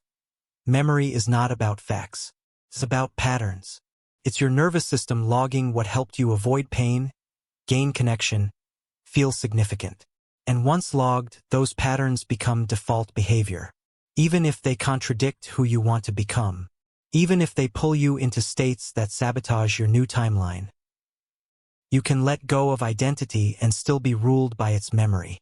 This is why trauma loops persist even after healing work. This is why you still flinch at love, even after choosing vulnerability. Why you shrink from opportunities, even after choosing visibility. Because memory isn't tied to choice. It's tied to repetition. And the version of you that repeated survival behaviors for years is still being executed until it's overwritten. That overwrite doesn't come from logic or decision. Comes from presence. You must interrupt the pattern in real time, again and again, until the nervous system logs. This is no longer the truth, but that relogging takes time. And in the meantime, your memories are hijacking your trajectory. Not because they're malicious, because they're optimized for a world that no longer exists. It's like running GPS directions in a city that's been rebuilt. The voice tells you to turn right, but the road isn't there anymore. So you crash into walls. Not because you're wrong, but because the system is outdated. And until you turn it off, you'll keep trying to obey maps made for a different world. Memory isn't just emotional. It's spatial, textural, energetic. You're used to being a certain size inside rooms. You're used to being tolerated, not celebrated. To being observed, not seen. To being useful, not free. Those spatial truths are coded into your body. And now, in a world where the container is larger, you're still shrinking, still ducking, still censoring. Because memory is telling you, this is who you are, this is what's safe, this is what's possible. And your job now is to confront that whisper. Not fight it, not fear it, confront it, with presence, with honesty, with real-time contradiction. You show up bigger than memory says you're allowed to. You speak louder than the past gave you permission to. You create at a level that your trauma never prepared you for. And slowly, memory rewires. But not quickly, not completely, not cleanly. There are relapses, glitches, nights where you think, I'll never escape this. But those are not truth. They're echoes. They are the static of an expired world being cleared from your system. You are not your memory. You are the conscious disruption of it. That is what evolution demands. And only when memory stops being your compass will the future finally feel like home. Next, we uncover what happens when you try to go back to that memory. When you reach for the old world, not out of belief but out of exhaustion. What stops you? And why does that old reality reject you now? You want to return, but the quantum lock is real. Why does the old world repel you now? At first, you think you're free. You've crossed into the new field. You've burned the bridges. You've endured the silence. But then something strange happens. You feel yourself reaching back. Not because you believe in the past, but because the future hasn't spoken yet. And in that quiet, the old world starts to seem familiar again. Maybe even tempting. But when you reach for it, your hand goes right through. It's gone. This is one of the strangest laws of transformation. Once you've truly crossed the threshold, returning isn't just discouraged. It's impossible. Not morally, not psychologically, physically. The system no longer accepts your old identity as a participant in its architecture. Even if you wanted to go back, you'd find the doors locked, the codes changed, the language unfamiliar. That's not failure. That's quantum locking. In quantum mechanics, when a phase transition completes, the prior state becomes non-interactive. It still exists historically, but it no longer defines the system. Its physics are irrelevant. And this is exactly what happens in your life. The world you came from doesn't disappear, but you've exited its frequency band. You are no longer a match, not because you're above it, because you've been reconfigured. You try to plug in where you used to be essential. You try to activate dynamics that once responded to you with urgency. You reach out to people who once orbit you like gravity, and none of it responds. The signal is gone. The circuitry has changed. You're not excluded. You're simply no longer integratable. This is why so many people panic after transformation. Not during the rupture, but in the aftermath. Because they think, I'll go back, just for a while, just until I figure out what comes next. But the system says no. It won't let you blend. It won't let you shrink. It won't allow your nervous system to pretend. And that denial feels brutal. Until you realize, it's protection. You're not being punished. You're being locked out of a pattern you already outgrew. Not for your comfort, for your integrity. Because if you could return, you would fracture. Split yourself in two. Fragment your signal across timelines. And reality won't permit that. You've become incompatible. Even if you mimic the old energy. Even if you wear the mask. Even if you beg. You will not belong. The rooms won't hold you. The systems will glitch. The people will sense the shift, even if they don't understand it. You will be ejected. And at first, that feels like exile. But it's not exile. It's evolutional security. You are not meant to operate on expired contracts. You are not meant to re-enter closed loops just to delay the discomfort of waiting. This is the season of unlearning obedience. And every time you try to reenact the past, reality short-circuits the simulation. That's not cruelty. That's signal fidelity. You've changed. You don't need to believe it yet, but the system does, and it will not let you pretend otherwise. So the pull to return is real, but it's only a pull from memory, not from destiny. And the harder you fight to restore what was, the more violently the system will break it in front of you. This is not a warning. It's an assurance that even when you're weak, even when you forget, even when you feel like giving up, your evolution is protected by forces beyond your awareness. And they are not sentimental. They will not let you regress. because they've already accepted who you are becoming. Next, we will examine the nature of this irreversible point, why the door behind you locks, and why, strangely, that lock is the first true proof that change has actually occurred. You feel stuck in between, but what if irreversibility is the only proof that change has actually happened? You've reached that moment. The world behind you is silent. The world ahead is unfinished. And all around you is stillness so absolute it's disorienting. This is the in-between, the threshold between lifetimes. You can't go back. You can't go forward. And for a brief moment it feels like the transformation was a lie. But this stillness is not stagnation. It's certification. Because nature doesn't give receipts. It gives irreversibility. And when the past no longer responds to you, that's not a glitch. That's confirmation. You've crossed into new physics. And the lock behind you? That's the signature, the seal, the energetic stamp that says, this being will never fit into that container again. In biology, metamorphosis is defined by what cannot be undone. A butterfly cannot return to being a caterpillar. Not because it won't, because it literally cannot. The structure is gone. The enzyme maps are different. The entire system has evolved beyond its prior identity. And so have you. This is why no one explains what transformation feels like when it's real. Because it doesn't feel triumphant. It feels severed. You try to speak the old language and no one understands you. You try to walk the old path and the ground refuses to hold your weight. You try to activate old beliefs and they just disintegrate mid-thought. You are no longer compatible. And that incompatibility is sacred. It means the past no longer has power. Not over your body. Not over your fate. Not even over your memory. It becomes inert. Not because you rejected it, but because you fulfilled it. The contract is closed. The lesson is integrated. The pattern is complete. And the system knows it. So now you're not stuck. You're between circuits, waiting for the new configuration to come online. And this pause is not a flaw in the code.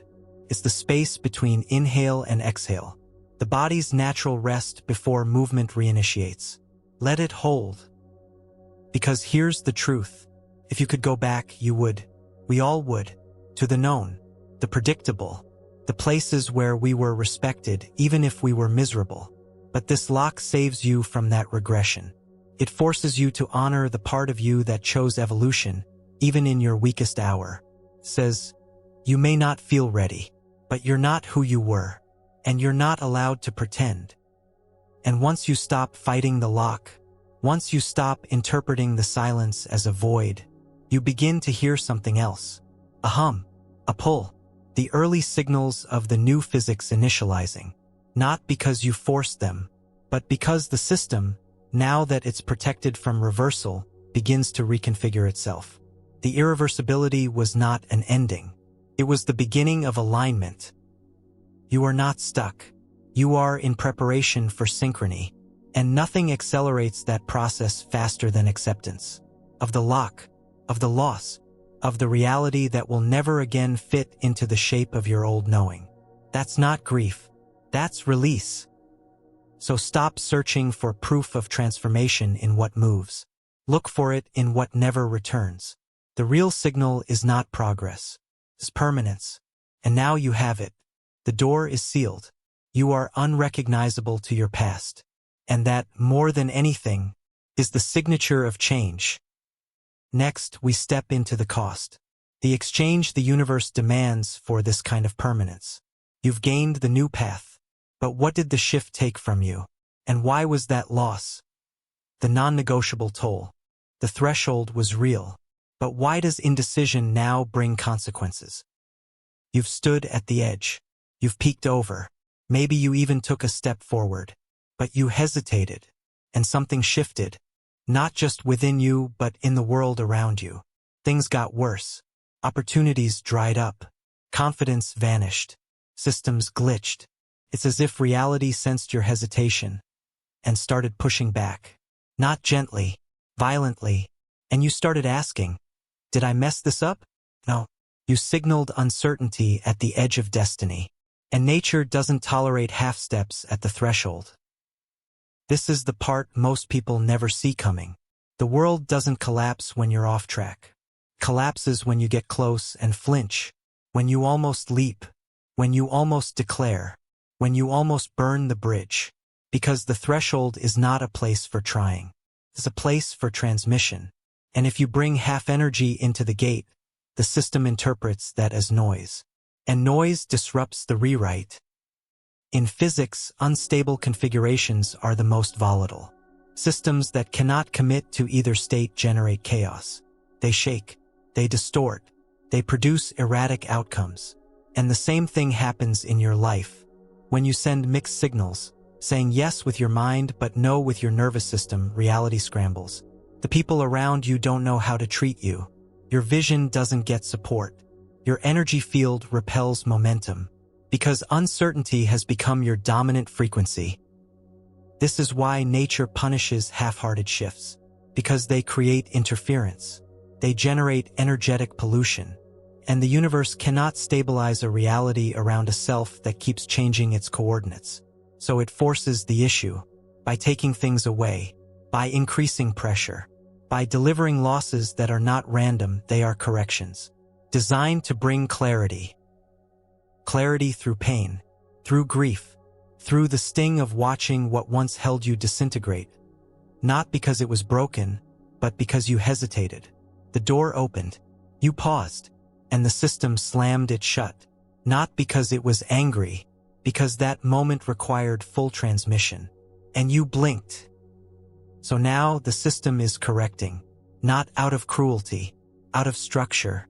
It is responding to your refusal to declare. And in that refusal, the punishment is not rejection. It's suspension. You're not denied the next level. You're just not allowed to remain in the limbo. This is why the in-between hurts so badly. Because you know what's coming, but you don't trust it yet. You know what's leaving, but you won't release it. And in that duality, your energy becomes incoherent. Your body breaks out in symptoms. Your finances stall. Your relationships fray. Because nothing can anchor around someone who hasn't anchored themselves. And here's the truth that hurts the most. Sometimes the system punishes not because you made the wrong move, but because you refused to move at all. You were called. You heard it. You felt it. And you played cautious. And now reality is stripping you of the illusion that you can stay here. It's forcing a decision. Declare or decay. So if everything is falling apart right now, look closer. It may not be failure. It may be the penalty for your pause. And that's not the end of the story. It's a message. One that says, this threshold is not infinite. This gate will not stay open forever. You must leap before it seals. Or live knowing you once stood at the brink. And blinked. Next, we walk into the void that appears after that leap is finally made. You committed, you crossed, and something is gone now, but you can't quite name it. What did the shift take from you? And why was that sacrifice inevitable? You crossed, but something's missing. What did the shift take from you? And why? You said yes. Finally. No more hesitation. No more pause. The leap happened, and for a moment it felt clean, powerful, whole. But now, something's gone. Presence, pillar, connection. You can't explain it, but you can feel the vacancy. And no one warned you. No one told you that even successful transformation would come with unexpected loss. Because every leap forward demands an offering. It may not be chosen. It may not be visible, but it is required. Because you didn't just gain access to a new dimension of self. You exchanged something to get there. Something subtle. Something you didn't know was woven into the fabric of who you were. And now that thread is missing. In systems theory, when a structure evolves, it undergoes what's called a symmetry break. The system chooses a direction, and in choosing, it abandons alternatives. Those abandoned possibilities don't vanish. They haunt. They whisper. They represent lives you will never live now. Not because you failed, because you changed. And with change comes sacrifice. This is the ache of real transformation. You didn't just leave behind dysfunction. You left behind versions of love that still had beauty. You left behind dreams that once sustained you. You let go of identities that gave you meaning, even if they kept you small. And now, the space they held inside you is hollow. The echoes remain, but the form is gone. And it hurts, not because you regret, but because part of you loved what had to be left behind. Part of you still wants to check in on it, still wants to ask if it's okay, still wants to say, "I'm sorry I had to choose something else." But you can't, because the person who could have stayed there no longer exists. This is the price of alignment. You no longer get to be loyal to the things that nurtured your previous identity, even if they were kind, even if they were sacred, even if they meant everything.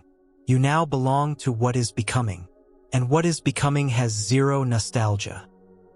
So this loss, this quiet void, is not a sign that you did something wrong. It's confirmation that the transaction was real. You've paid, and the universe, now holding your offering, begins constructing your new reality, piece by piece. But first, it waits for you to accept that what's gone is gone forever. This is the hardest part of transformation, not the leap, not the chaos, not the collapse, but the quiet grief that follows, when you realize you can never again be who you were, even if you wanted to, even if you tried. There is no negotiation, no spiritual refund, no middle ground. The new self comes at the cost of the old one. And the most devastating truth? You won't know what the sacrifice was until it's already burned, until the void opens, until you look for the comfort, the face, the rhythm, and it's not there, and never will be again. Next, we'll step into that haunting. Now that something has been lost, why does the ghost of who you were still linger? And why can't the past die quietly, like it's supposed to? You're in the new world, but echoes remain. Why won't the past die? You crossed. You paid the price. The shift happened. And yet, it's not quiet. Something lingers. It's not a thought, not a memory. It's a presence. A shadow following you through this new terrain. The ghost of who you were. And it won't stop whispering. You keep turning around, sensing something behind you. Not fear, not regret, just the residue of identity, like a scent you can't name, or a song stuck in a language you forgot how to speak. You know it doesn't belong here, but it won't leave, because ghosts don't haunt places. They haunt transitions, and you are still transitioning.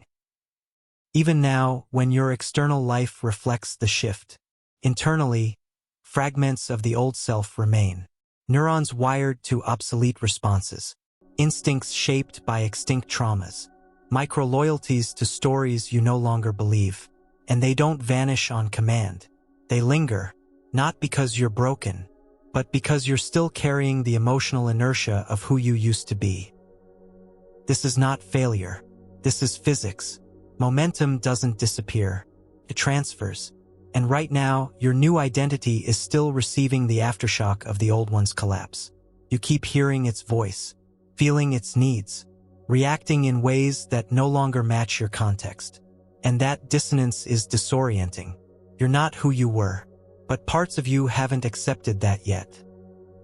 You try to silence it, try to distract yourself with forward motion, try to speed up your integration, but the ghost waits. Because it doesn't want revenge. It wants recognition. It wants to be mourned. It wants you to say, "I see you. You got me this far. And now, I'm going without you." But you haven't said it yet. So it stays.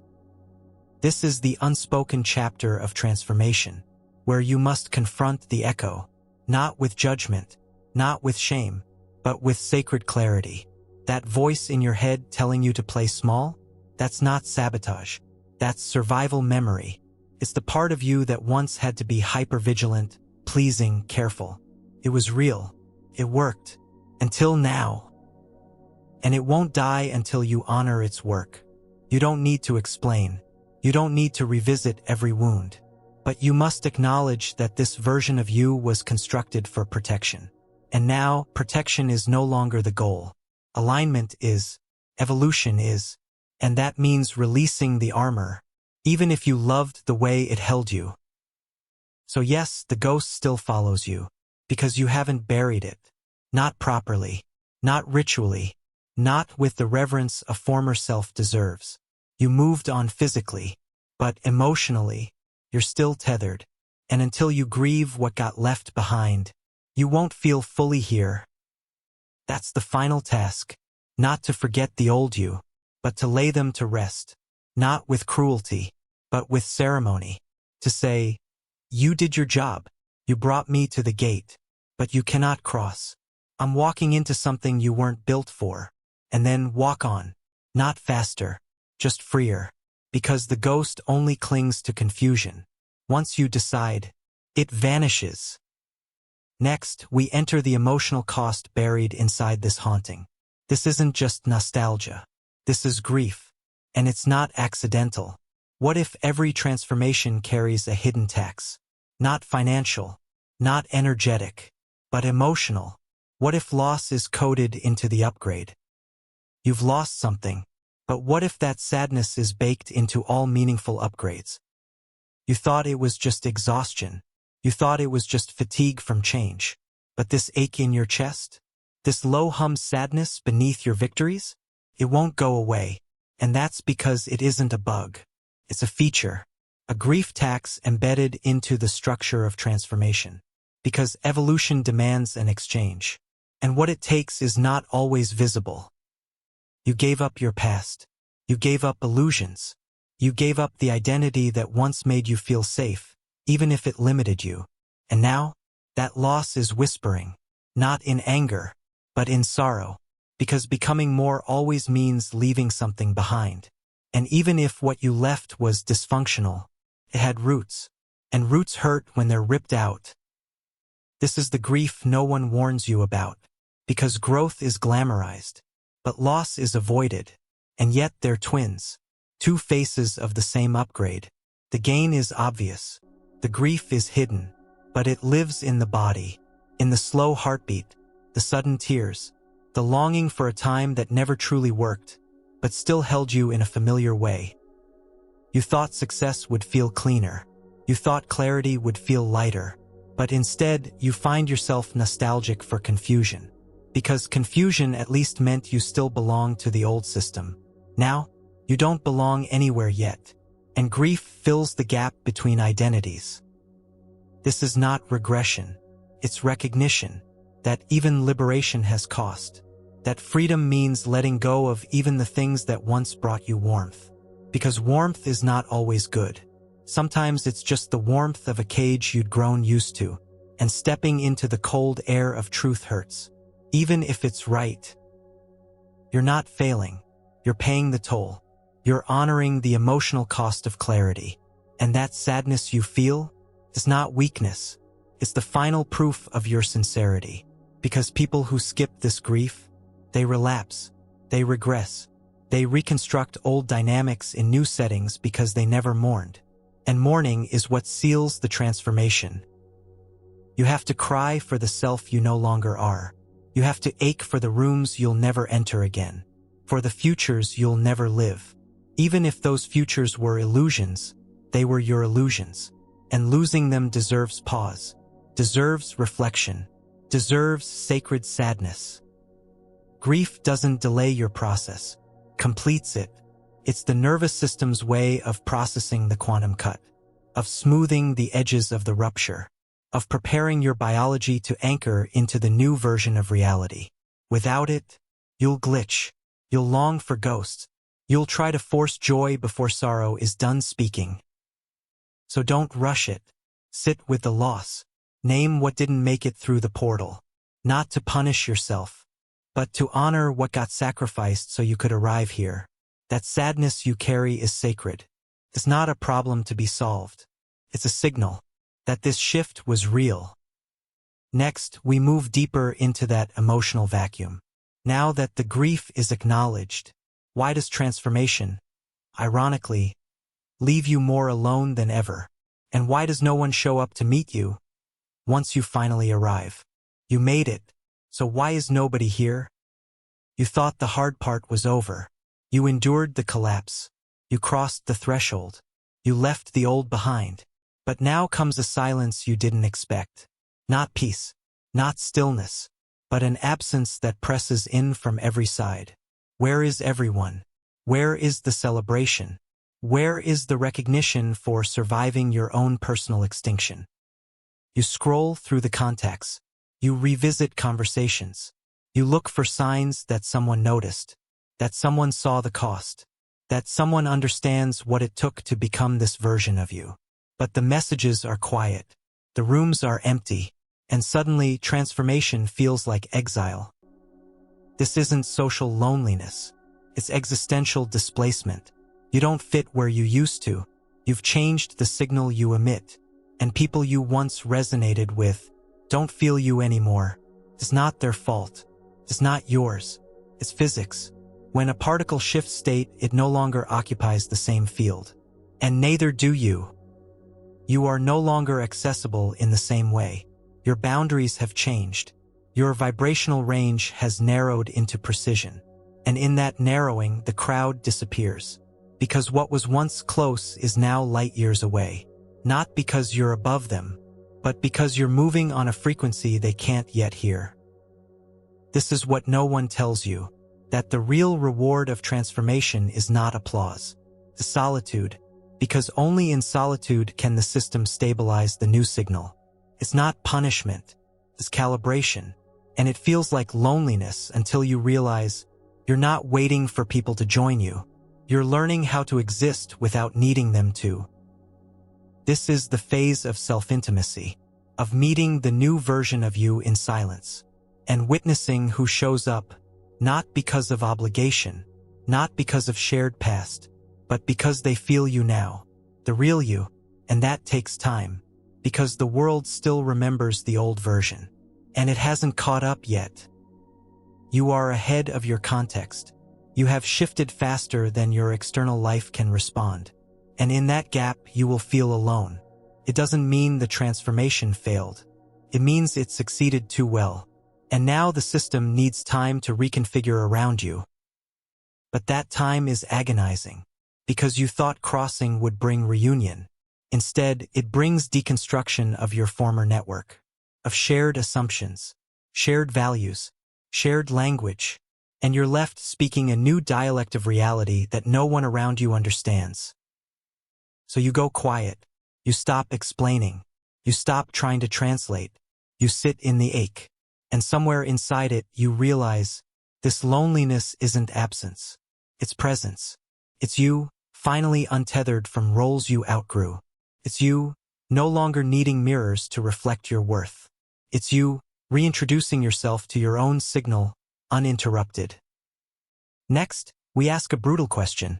What if this loneliness isn't a curse? What if it's simply the uninhabited future? And what if this strange silence means you're actually early? You're isolated. But what if loneliness is a side effect of being ahead of schedule? You arrived. You stabilized. You've anchored the shift, and still no one is here, not in the way you expected, not in the way your heart craved. You sit in the room of the new level, staring at the empty chairs, and a dangerous thought enters your mind. Did I go the wrong way? But what if this isn't wrong? What if you're not abandoned, but early? What if the crowd hasn't caught up? Not because they never will, but because they're still crossing? And what if your loneliness is not exile, but evidence that you're a forerunner, a signal ahead of its time?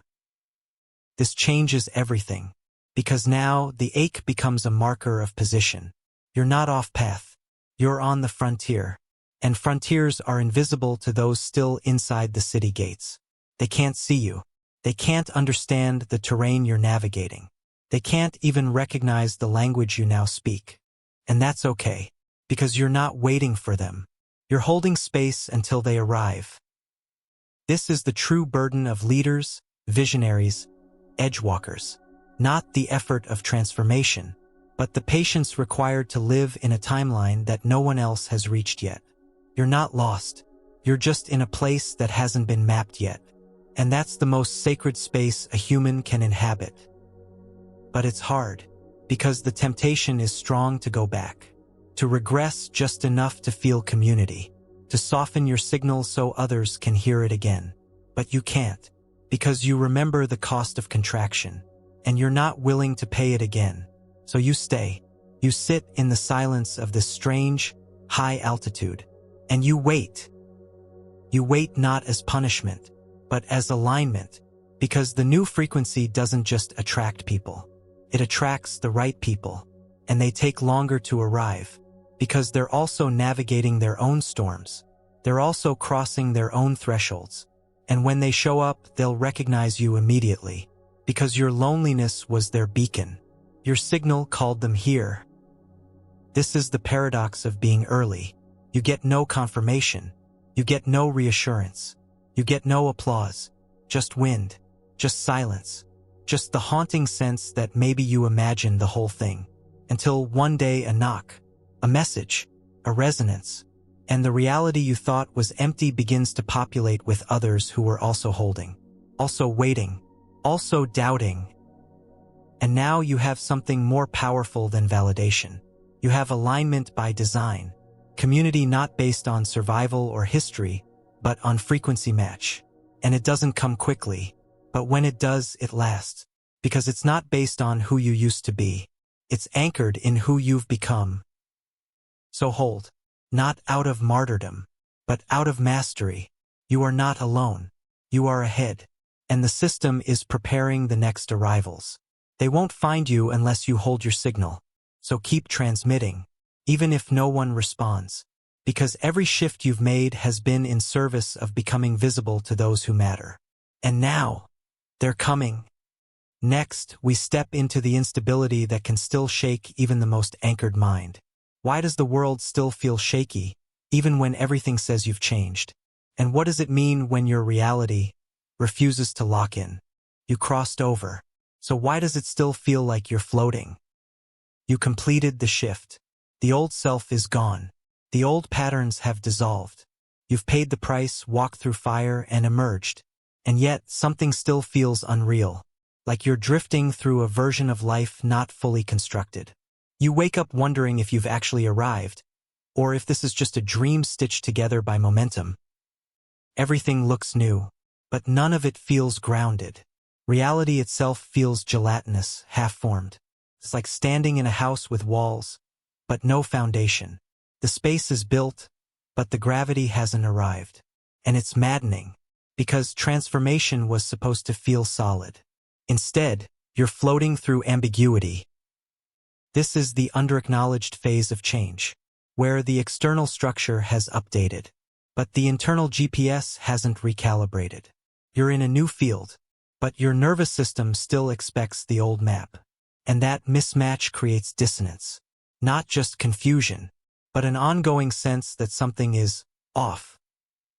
You keep waiting for reality to click in, for the universe to lock around your new signal and create an undeniable yes. But the yes doesn't come. Not yet. And that's because you're not just shifting identity. You're shifting context.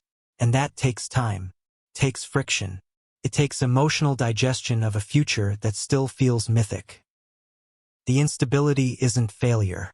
It's the mid-air moment after the leap and before the landing. You've left the cliff, but the ground hasn't arrived. This is freefall, and freefall isn't a glitch. It's the natural consequence of letting go without needing a next grip. But it doesn't feel good. It feels unrooted, unreal, untethered. And that's exactly what it is, because you can't tether to the new until your body releases its trauma code, until your mind lets go of needing certainty, until your nervous system accepts that reality no longer works the way it used to. And in that gap between understanding and embodiment, there is wobble, there is slippage, there is drift. Drift doesn't mean you've regressed. It means you're still sinking. Think of it like new software running on old hardware. The code is upgraded, but the operating system needs to restart. And before that happens, everything flickers, everything glitches, and your sense of self goes pixelated. This is not a flaw. It's the invisible tax of becoming someone else. Not just psychologically, but physically. Your cells are responding to a new blueprint, and until they stabilize, you will feel like a phantom in your own life. It's not forever, but it's real, and pretending it isn't will only extend the limbo. So breathe, anchor without forcing, speak your truth even if your voice shakes, and know this, reality isn't rejecting you. It's rebuilding itself to meet you where you are, and that takes time, not spiritual time, biological time. The body can't be rushed into coherence. It must choose alignment from the inside out. Next, we confront an even more disturbing layer. What if you have shifted, but the world still sees the old you? And what happens when reality refuses to update its reflection? You transformed, but the world still sees the old code. How long before reality sinks? You walk different now. You think different. You make choices from a completely new framework. But every room you enter still greets the version of you that doesn't exist anymore. People use your old name energetically. They offer you roles you've outgrown. They project expectations that belong to a previous life. And it rattles something deep inside you, because you feel seen, but not recognized. This isn't identity crisis. It's identity lag. The system around you is running outdated code. It hasn't received the software update, and you're stuck between the past you've outgrown and the future you can feel, but can't touch. It's the waiting room of realignment, and it's maddening. You feel like shouting, "I'm not that person anymore," but they don't hear it, not because they're cruel, but because they're tuned to the previous version of your frequency. And frequency doesn't broadcast intention. It broadcasts consistency. And right now, yours is still fluctuating, still stabilizing, still catching up with itself. So the mirror reflects fragments. People respond to your past posture, your past behaviors, your past tone, and every interaction becomes a test of resolve. Will you shrink back to match their expectations? Or will you stand in your new signal, even if no one recognizes you yet? This is where most people fold. Not because they don't believe in change, but because recognition is addictive. To feel seen is to feel real. And when the world doesn't see you, it's tempting to revert. To perform the old script just to avoid the void of invisibility. But that's a trap. The void is not absence. It's space being cleared for the new you to be known. And it will happen. But not by demand. Only by resonance. Only when your signal becomes undeniable. Only when your identity stops asking for validation and starts embodying sovereignty. This is the crucible, where the temptation to regress must be answered with refusal, where you refuse to perform the old just to be perceived, where you stay in the stillness until your surroundings catch up, because they will, not all at once, and not all of them, but the ones that matter will feel the update, and meet you there. This is not about proving anything. It's about outlasting the lag, about staying loyal to the shift, even when you feel like a ghost in your own life, even when your name is mispronounced by reality, even when your reflection shows a mask you've already burned. Let the world glitch. Let the past echo.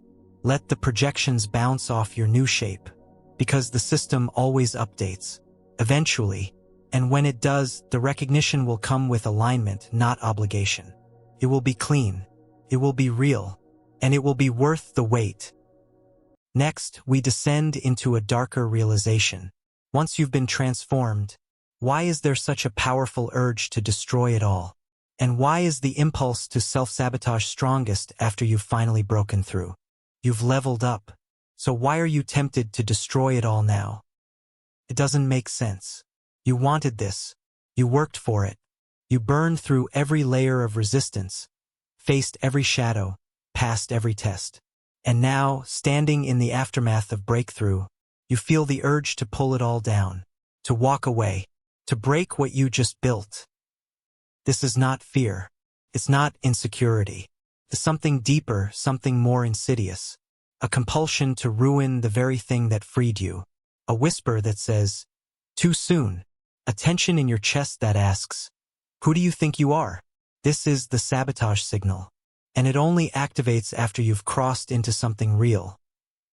Before the threshold, fear tried to block you. After it, fear tries to reclaim you, because identity hates instability, and change is the most violent instability of all. You've rewritten your code, but your ego doesn't believe it yet, and so it initiates a covert mission. Restore the old order even if it means destroying the new one. You'll notice it in the smallest moments, canceling opportunities you asked for, picking fights with people who represent your future, breaking routines that made you strong. It's not clumsiness. It's covert mutiny. The self that's dying doesn't want a funeral. It wants a comeback, and it's willing to sabotage your highest version just to prove it still matters. But this isn't just psychology. This is physics of phase stability. After a quantum phase transition, the system is highly volatile. It hasn't yet stabilized into a new identity, and that volatility invites chaos. Entropy rushes in, testing your structure, not to see if it's perfect, but to see if it's permanent. And permanence is forged through friction. So the sabotage is a signal. It means the system is recalculating. It's asking, do you really want this? Do you really believe in this version of yourself? Or are you just rehearsing a fantasy? This is your answer, not through words, but through action. You stay. You resist the urge to implode. You make the call anyway. You show up, even when part of you wants to vanish. And slowly, the pull weakens. The old self starts to disintegrate without a platform to perform on. You don't fight it. You outgrow it. You starve it of your attention. And in that silence, the new identity roots itself. You start to feel real again, not because people recognize you, but because you stopped doubting your own reflection. Sabotage always arrives right after the miracle, because the miracle is destabilizing, and your nervous system hasn't learned how to hold it yet. So you train it. You hold the signal anyway. You repeat the pattern of the new even when the old screams. You remember the pain of the threshold, and you realize you're not going back. This is the moment you prove to the universe that you're serious, that this wasn't a performance, that this change isn't aesthetic, that it's cellular, unreversible, permanent, and sabotage becomes your proving ground, not your undoing. Next, we enter the aftermath of sabotage survival. If you've stayed through the pull to regress, now you're facing something even stranger. Who are you now? This isn't imposter syndrome. It's post-transformation vertigo. Who are you now? You survived the sabotage. You held the line. You didn't fold. You didn't crawl back into the coffin of your old life. And now comes a silence that doesn't feel like relief. It feels like absence. An emptiness where your identity used to be. A void of meaning. You can't go back. But you don't know how to go forward. You're too different for the old world, and too unformed for the new one. This isn't confusion. It's identity disintegration. You are no longer who you were, but you haven't yet become who you are. This is the vertigo of becoming. Creeps into everything. Your conversations feel hollow. Your clothes don't fit your energy. Your dreams feel disconnected from the current terrain. And the question burns in your gut. What am I now? The old titles feel like lies. The new ones don't feel earned. And so you float. This is not failure. This is reboot. Think of a quantum system after a transition. It doesn't snap cleanly into a new form. It oscillates. It fluctuates. It vibrates between states until coherence emerges. You are that system now. And the confusion is part of the signal. The key is not to solve the identity crisis. It's to hold it, to let it shape you without rushing to define it. Definitions are too small for this space. You are not a name anymore. You're a field under construction. You are becoming real through discomfort, and that discomfort is building your frame.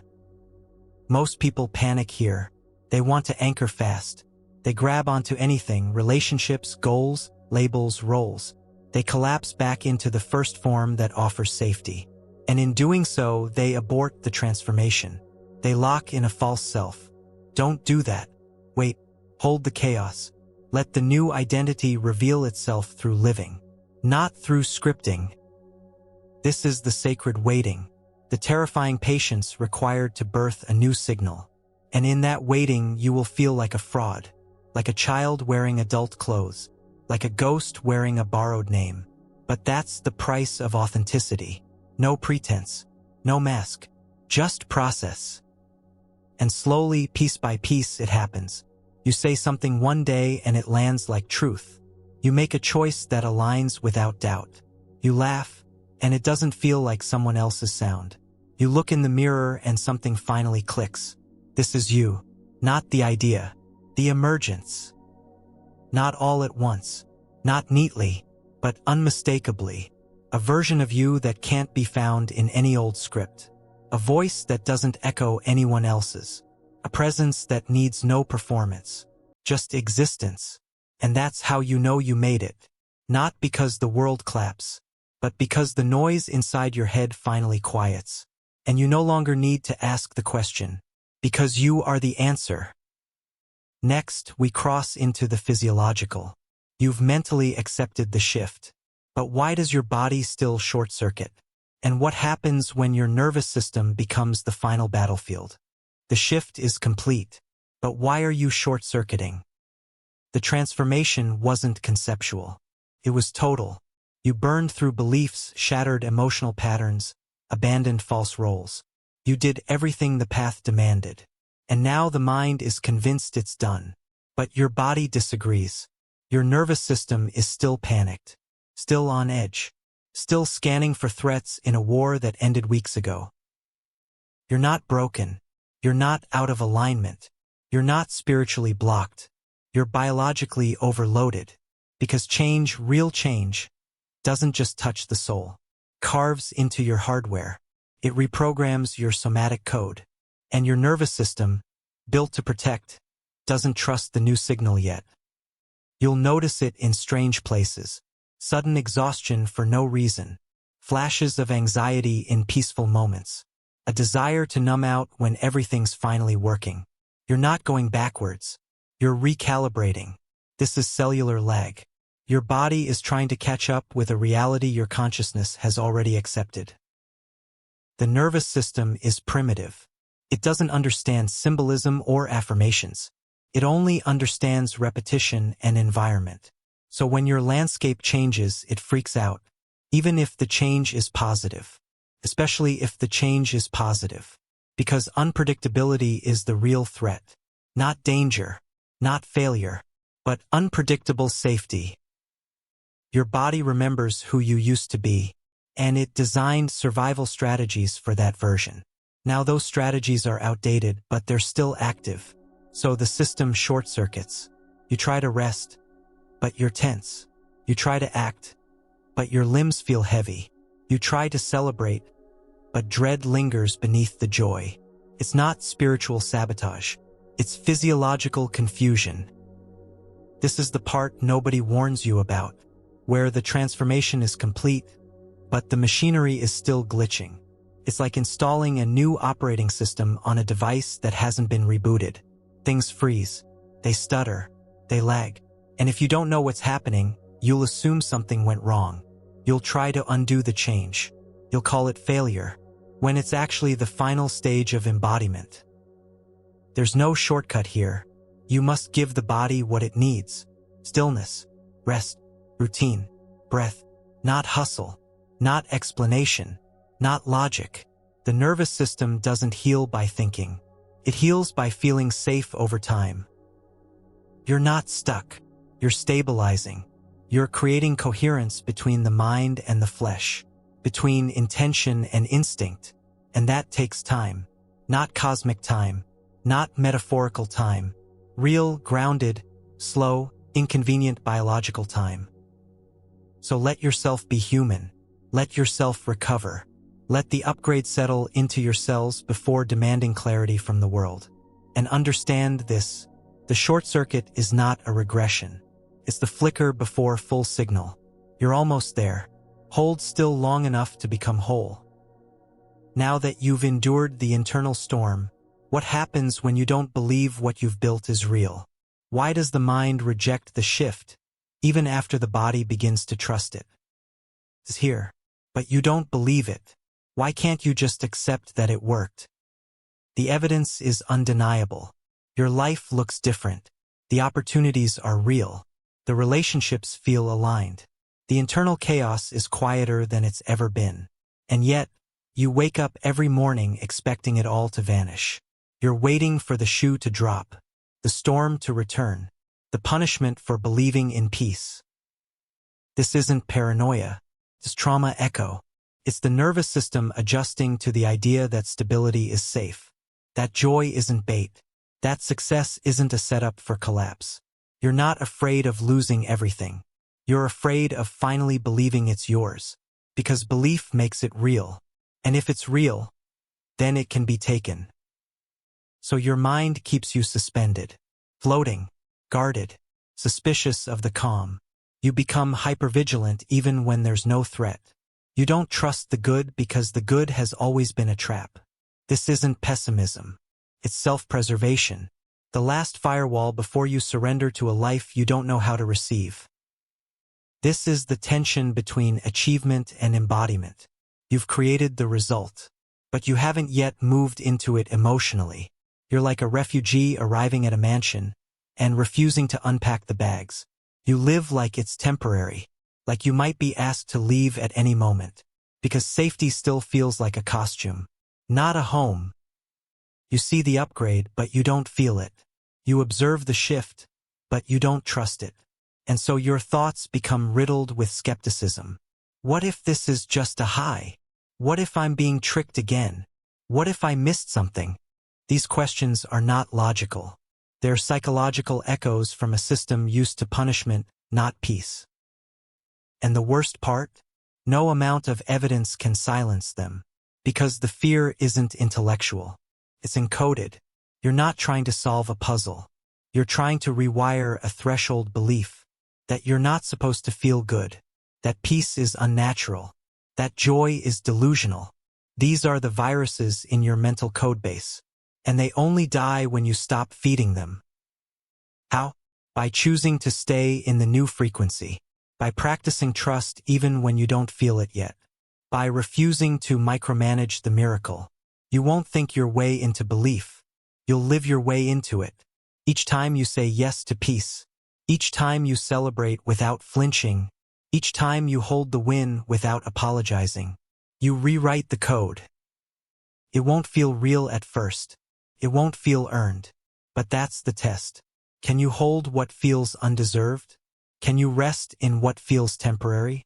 Can you walk in a new reality before your mind has caught up? That's trust. And that's what solidifies the shift. Eventually, the body relaxes. The breath deepens. The joy stays longer than the fear. And one day you realize you're not waiting for collapse anymore. You're not bracing for punishment. You're not testing the edges.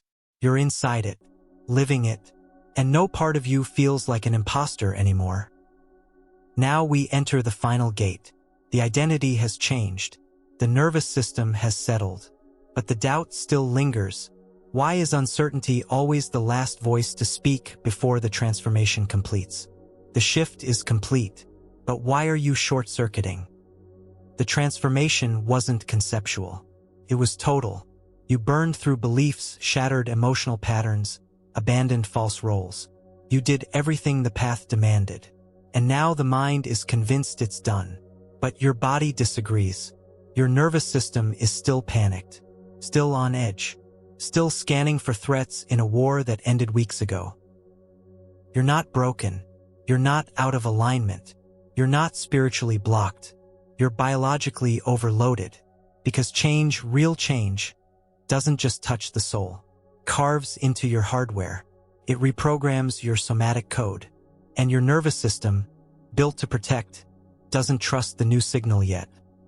You'll notice it in strange places. Sudden exhaustion for no reason. Flashes of anxiety in peaceful moments. A desire to numb out when everything's finally working. You're not going backwards.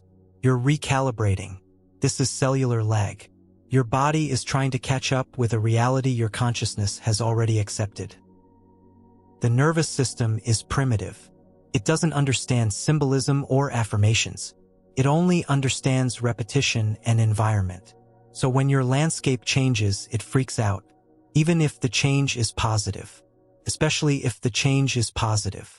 Because unpredictability is the real threat. Not danger, not failure, but unpredictable safety. Your body remembers who you used to be, and it designed survival strategies for that version. Now those strategies are outdated, but they're still active. So the system short-circuits. You try to rest, but you're tense. You try to act, but your limbs feel heavy. You try to celebrate, but dread lingers beneath the joy. It's not spiritual sabotage. It's physiological confusion.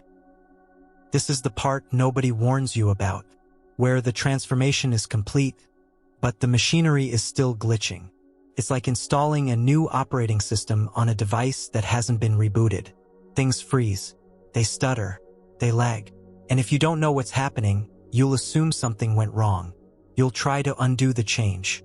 You'll call it failure, when it's actually the final stage of embodiment. There's no shortcut here. You must give the body what it needs.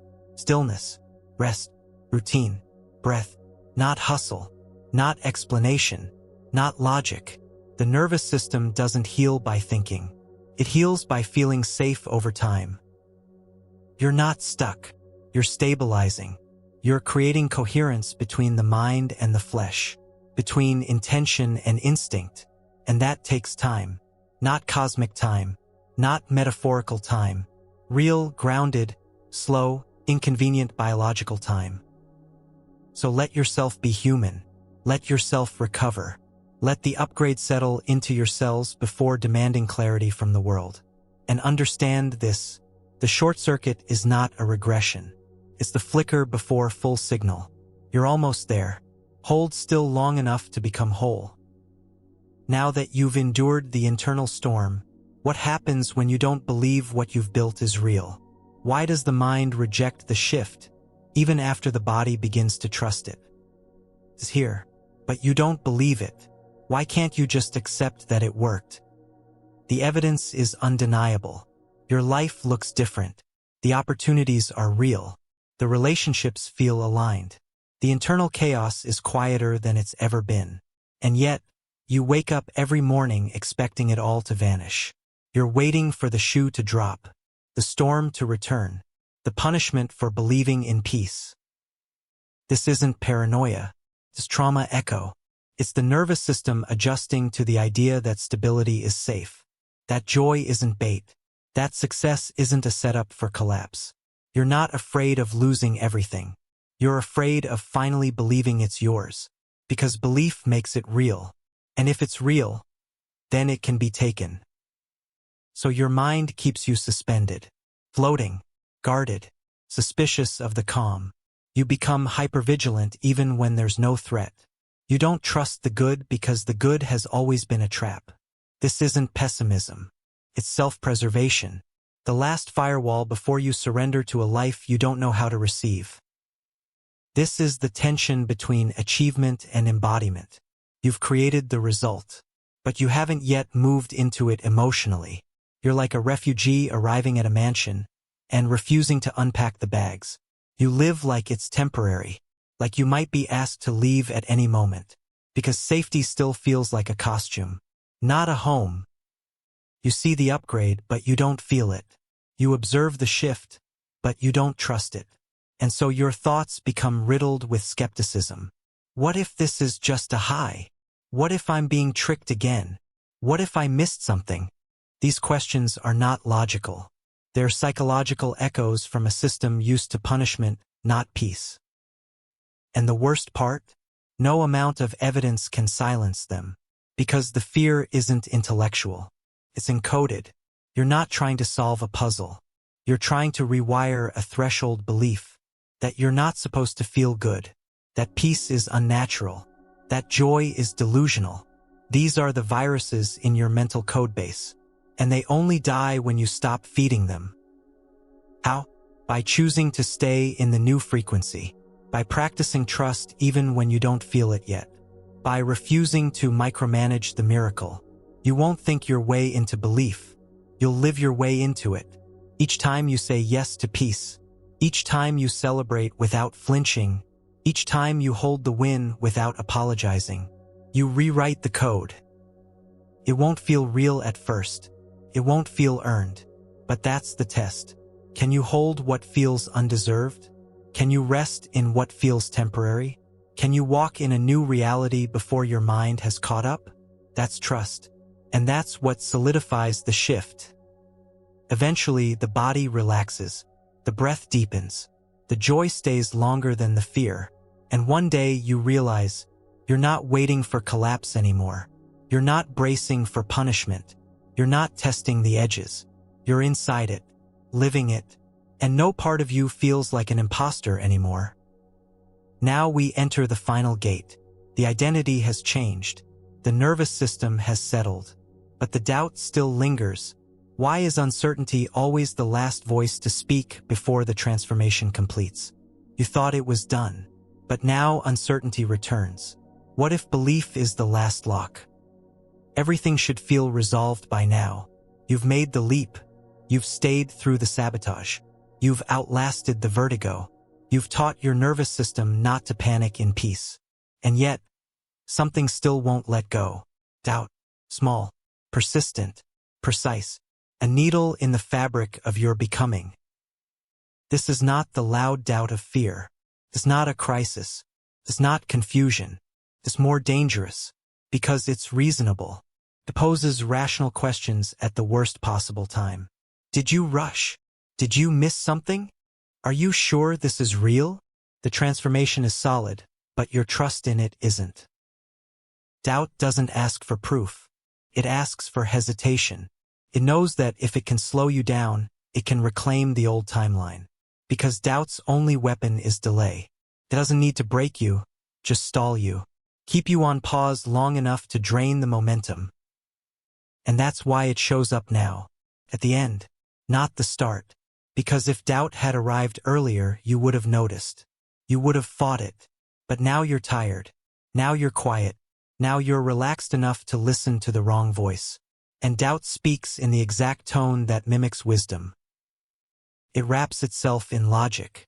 It wears the clothes of reflection. It disguises paralysis as discernment, pretends fear is foresight, and you nod along, not realizing that your entire transformation is being negotiated back into theory. But doubt isn't real. It's a defense mechanism from an identity that's already dead. A glitch in the system. A ghost trying to hold the pen after the book is finished. You don't need more data. You don't need another sign. You don't need a second opinion. You need to close the door. Because transformation isn't validated by feeling. It's validated by commitment. And doubt is just the mind grieving its loss of control. You changed. The mind didn't approve. Now it's bargaining. But you are no longer available for that conversation. Because every time you engage with doubt, you strengthen it. You rewrite the story from clarity to caution, from evolution to editing, from truth to tuning. So silence it, not with aggression, but with presence. Keep showing up. Keep choosing the new. Keep acting as if it's already real, because it is. Doubt is the last gate, because only those who walk past it without apology get to stay on the other side. Now you understand. Doubt isn't asking you for more proof. It's asking you to prove yourself. Do you believe what you've become? Not with words, not with logic, but with posture, with stillness, with zero retraction. And that's when the final layer settles. The transformation hardens, not like concrete, but like bone, unshakable, because it's no longer an idea. It's your default, your origin, your new ground zero. You don't need to convince yourself anymore. You've become the evidence. But what happens next, when the internal fight ends, and suddenly, the world around you begins to push back? You're different, but why do your surroundings now treat you like a virus? At first, you thought it was internal, a war of identity, belief, and embodiment. You thought once that battle was won, the rest would fall into place. But now that you've stabilized, now that you're rooted in your new state, the resistance has relocated. It's no longer inside you. It's coming from everything around you. Friends seem distant. Work feels foreign. Familiar places feel off. Conversations glitch. People look at you like you've changed but can't quite place why. You haven't said anything different, but everything feels charged, distorted, like you're an alien wearing your old clothes. This is not paranoia. It's energetic rejection. You've changed states. Your frequency shifted. Your structure reorganized. But the environment hasn't updated. It's still coded for the old you. And now it's fighting to maintain the version it recognizes. Not out of malice, but out of homeostasis. Systems, whether biological or social, hate sudden change. Your evolution is a threat to the equilibrium of everything you're part of. Because if you can change, then others might have to, too. And most people would rather fight your transformation than face their stagnation. So the environment starts testing you. Through silence, through mockery, through resistance, through subtle sabotage. It tries to pull you back. Not because it wants to destroy you, but because it wants to reassure itself that nothing's really changed. You're not allowed to evolve quietly. You must now defend your update. This is the integration battlefield. The part no one talks about, where the world you left tries to reclaim you with familiarity. Old invitations, old triggers, old scripts, they return, not because you're stuck, but because they're collapsing. And their collapse gets louder the more you refuse to collapse with them. Don't take it personally. The resistance isn't about you. It's about what you represent. You are now a mirror, and mirrors are hated by those who avoid their own reflection. But this time you don't shatter. You don't apologize. You don't dim. You stand. Not with force, with certainty, not with justification, with clarity. And slowly the environment starts to shift, because reality is plastic, and plastic melts under uncompromising heat. Your new frequency doesn't beg to be accepted. It radiates until the world has no choice but to reflect it. Some people will leave. Some spaces will close. Some opportunities will vanish. Let them. Those aren't losses. They're recalibrations. Dead branches falling from a living system. And in their place, new alliances, new ecosystems, new codes. Reality catches up. Not instantly, but inevitably, because structure always follows signal. And you now are a clear signal, uncorrupted, undeniable, unshakable. So the rebellion of your environment is not failure. It's confirmation. You've crossed the line, and the world has noticed. Next, we enter collapse again, but not yours. What happens when the entire old world starts breaking because you refuse to bend? You're being rejected. But what if this rejection is the beginning of reintegration? You've done the inner work. You've reprogrammed your nervous system. You've defended your upgrade against external resistance. You've stopped negotiating with doubt. And now, the environment doesn't just reject you. It begins to break. Conversations stop making sense. Systems you relied on stop working. Allies become strangers. Structures you built your life on begin to show fractures, hairline at first, then deep, then total. It's as if the old world is self-destructing in slow motion, and all you can do is watch. Don't panic. This isn't chaos. It's response. The old world isn't punishing you. It's recalibrating around you. Because you are no longer a match for the architecture you once upheld. And now, the false scaffolding is falling because you're no longer holding it up. This is the collapse after alignment. The earthquake after the foundation has been shifted. It must happen, because no new world can fully form while the ghost of the old one still looms. And make no mistake, ghosts fight hardest when they know they're dying. This collapse looks personal. It's not. Feels like failure. It's not. Feels like abandonment. It's not. It's restructuring. The entire ecosystem is updating its code to recognize the new you. And as it recalibrates, it can no longer support old agreements, expired contracts, outdated roles. Everything you outgrew begins to decay by design. And while this looks tragic, it's deeply intelligent. Because this collapse prevents regression. It burns the bridges you secretly wished you could cross back over. It forces you to remain in the present version of yourself, not because you're strong, but because the past has literally ceased to exist. Old relationships begin to feel brittle. Old systems break under your current frequency. Old desires lose their emotional voltage. You try to go back, and nothing fits. Not because you've lost something, but because you've evolved past compatibility. This is the part that feels cruel. Because you've changed. You're showing up. You're finally grounded. And now you're watching things fall apart. But they aren't falling apart because you're off track. They're falling apart because you're finally on it. And your new trajectory requires new gravity. So yes, it's painful. Yes, it's isolating. Yes, it's confusing. But if you resist this stage, you will suffer. If you try to rebuild the old reality, you will collapse with it. If you try to convince others to see the new you, they won't. Because they can't. Not until the new world fully forms. So let it fall. Let the collapse cleanse the space. Let the echoes of the past finish screaming. You don't owe stability to a system that only functioned when you were asleep. Let the expiration complete its cycle. And hold still long enough for the new timeline to birth itself. Now, in this void, the system is silent. The collapse has passed. And what arrives? More chaos. But this time, it's disguised. You finally committed. So why is everything falling apart again? You did it right. You answered the call. You crossed the threshold. You paid the price. You watched the world you knew disintegrate behind you. And as the dust settles, you expect clarity, validation, alignment, a signal from the universe that you made the correct leap. But what you get instead is static. Nothing makes sense. Plans go sideways. People react strangely. Messages contradict each other. And your internal compass spins violently, pointing nowhere. This is the chaos after collapse, the second unraveling. And it's not here to punish. It's here to upgrade your perception. See, clarity isn't given.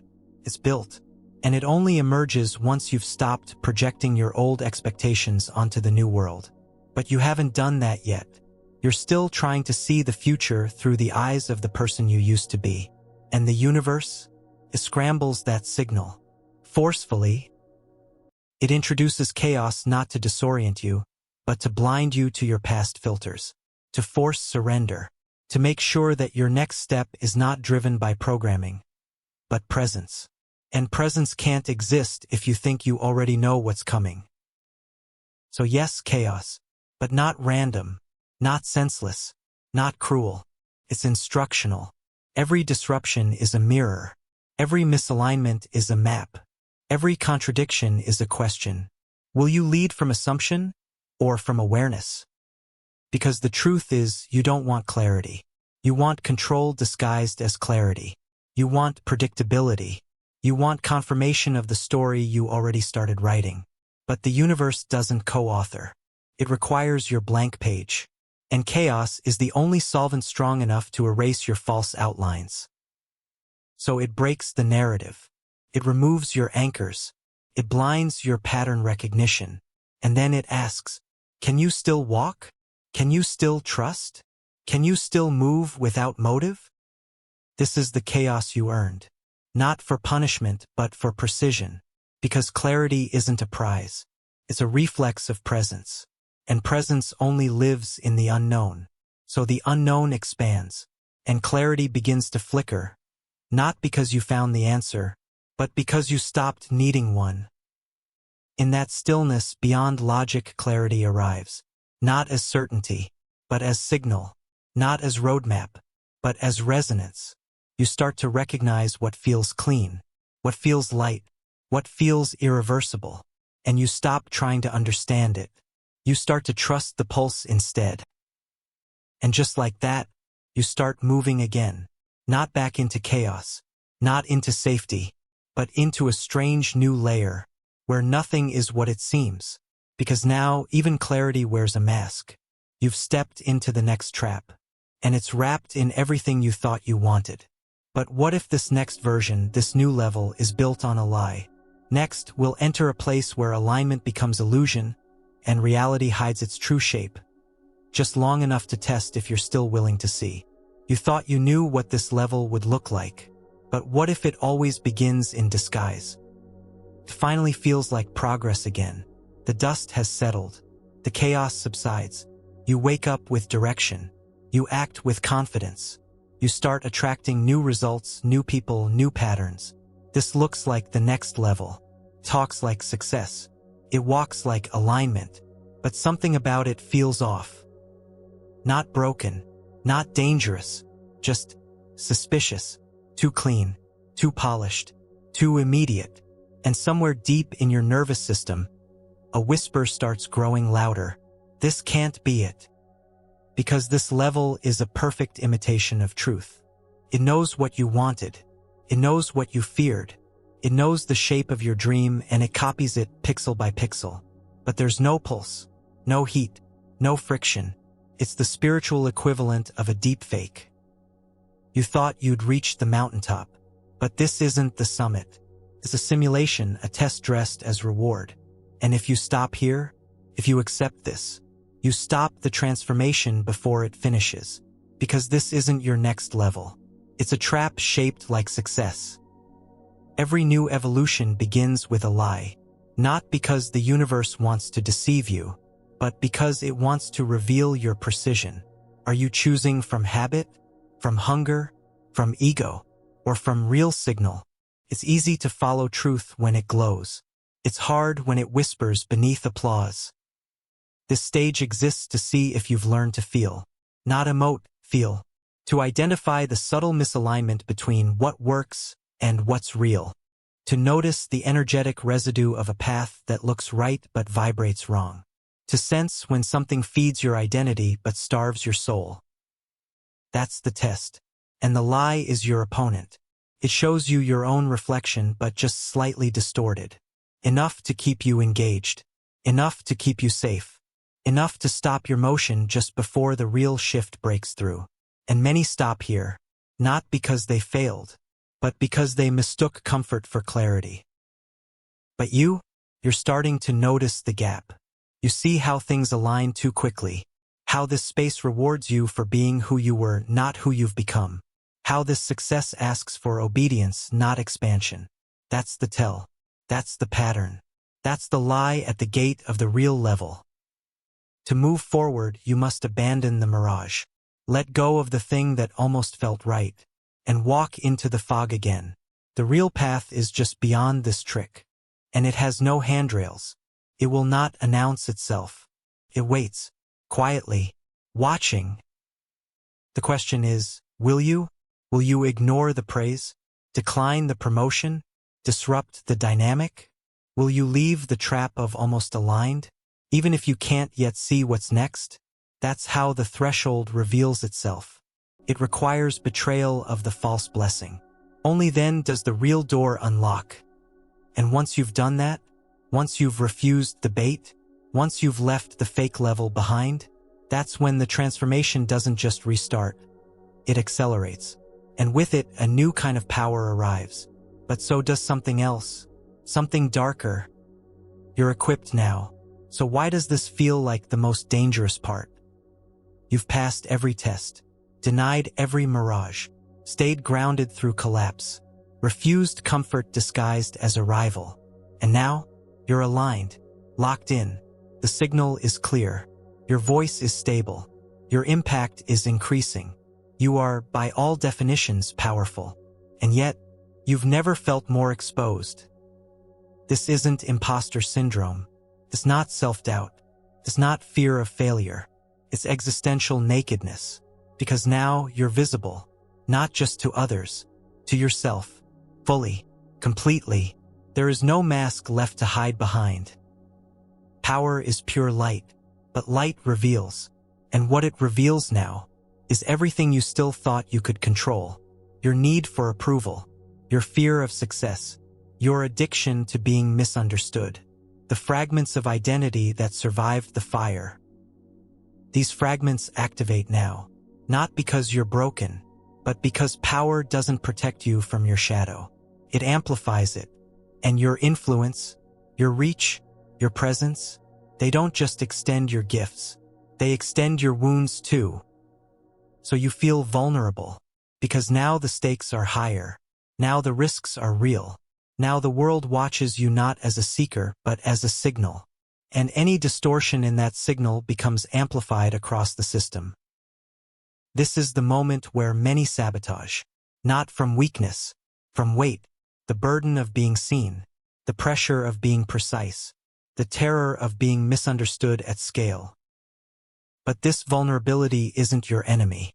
It's the cost of embodiment, because power is not protection. It's exposure.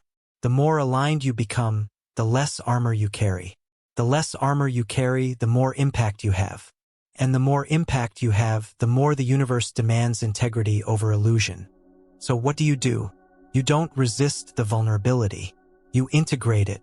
You don't use power to hide. You use it to heal in public. Not performatively, but transparently. Power that hides becomes corrupt, but power that owns its trembling becomes unbreakable. You don't need to be perfect. You need to be coherent. You don't need to impress. You need to stay in signal, because power that originates from truth sustains itself through visibility, even when it shakes, especially when it shakes. So yes, you're vulnerable, because you're real, because the old protections are gone, because you've finally stopped performing for safety. This isn't weakness. This is raw voltage. It's the final refinement before your signal becomes unmistakable. And that means you're ready, not for peace, not for rest, but for the next distortion, the next test, the next challenge dressed as celebration. Because right now, something ancient is waking up to stop you. What happens when the resistance returns? But this time it's smarter than ever. You broke through, but now resistance returns, evolved. The reward was short-lived. You touched something real. The shift stabilized.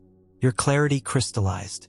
And you thought just for a moment that you were safe, that the terrain had leveled out. But the moment you took your first real step forward, it hit.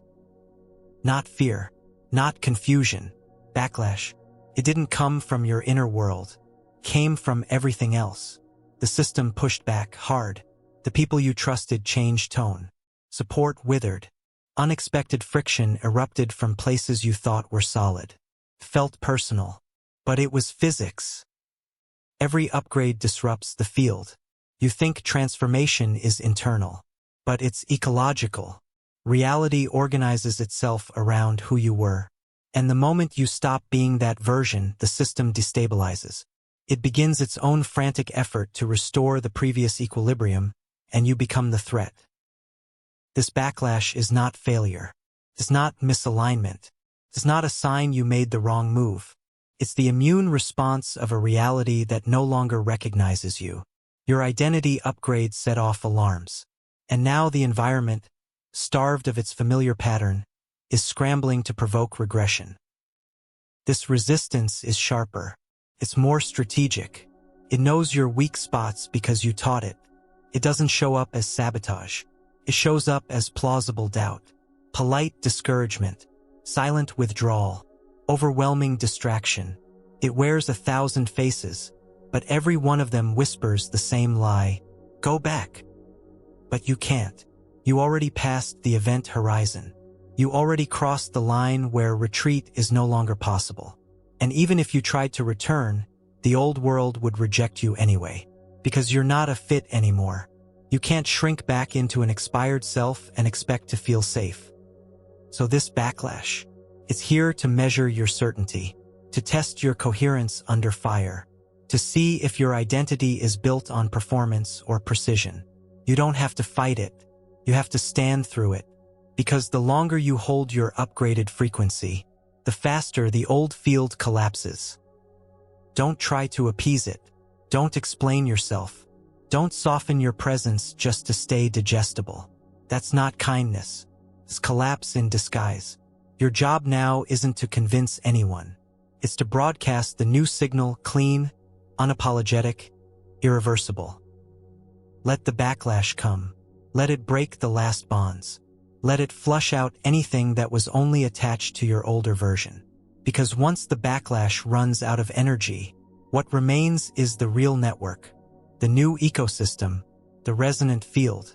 And within that field, a truth begins to emerge. The greatest temptations don't come during collapse. They come after you've stabilized.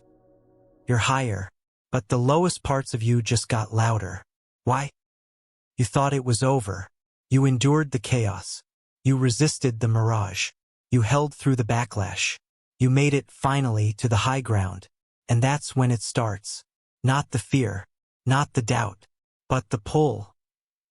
A whisper at first, then a rhythm, then a voice with your face and your tone and your breath, telling you how much easier it would be if you just loosened the signal, slipped back into the comfort of smallness, lowered your frequency just enough to feel familiar again. This is not nostalgia. This is internal seduction, a strategy deployed by the oldest version of you, the one that knows exactly what to say to sound like truth. It doesn't scream, persuades. It says, you've earned a break. You can hold the upgrade without needing to prove it. You don't have to be this intense all the time. It sounds rational. It's not. It's regression disguised as self-care. Why now? Because you're stable. Because your power is functional. Because your nervous system is recalibrating to hold more. And that's when the shadow strikes. Not when you're struggling, but when you're strong. Because now the stakes are higher. And now, giving in doesn't feel like collapse.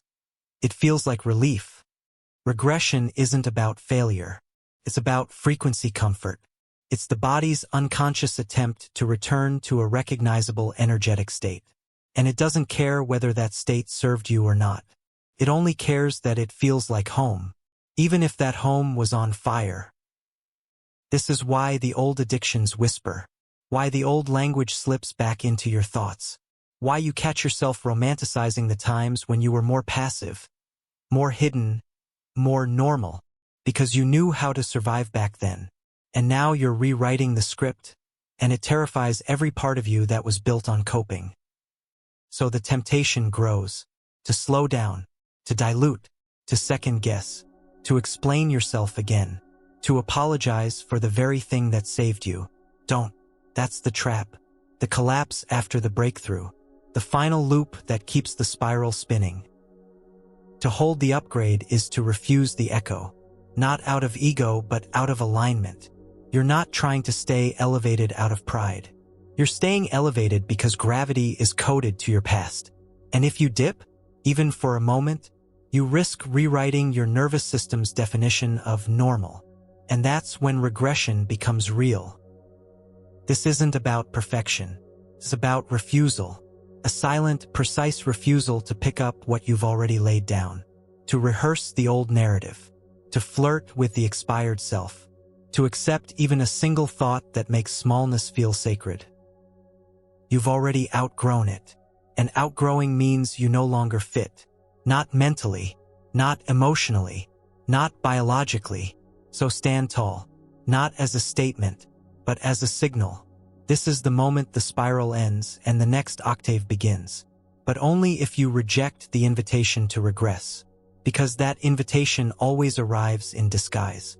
And next, that disguise will look like healing itself. You almost went back. But what if that moment was the final boss? It didn't come with warning signs, no flashing alarms, no seismic cracks beneath your feet. Just one thought, one old reflex, one almost decision to call that person, re-enter that pattern, speak in that tone. And in that moment you felt the shift. Not forward, but back. Back into a version of you that was supposed to be extinct. It didn't feel catastrophic. Felt like nostalgia. Felt like familiarity. Felt like a sigh. But what you almost stepped into wasn't memory. It was a snare. A carefully placed mirror of your past, waiting to catch you in the act of unconscious surrender. This is the real test. Not the breakdown, not the trial, not the leap across chaos, but this moment after stability, when regression appears not as failure but as relief.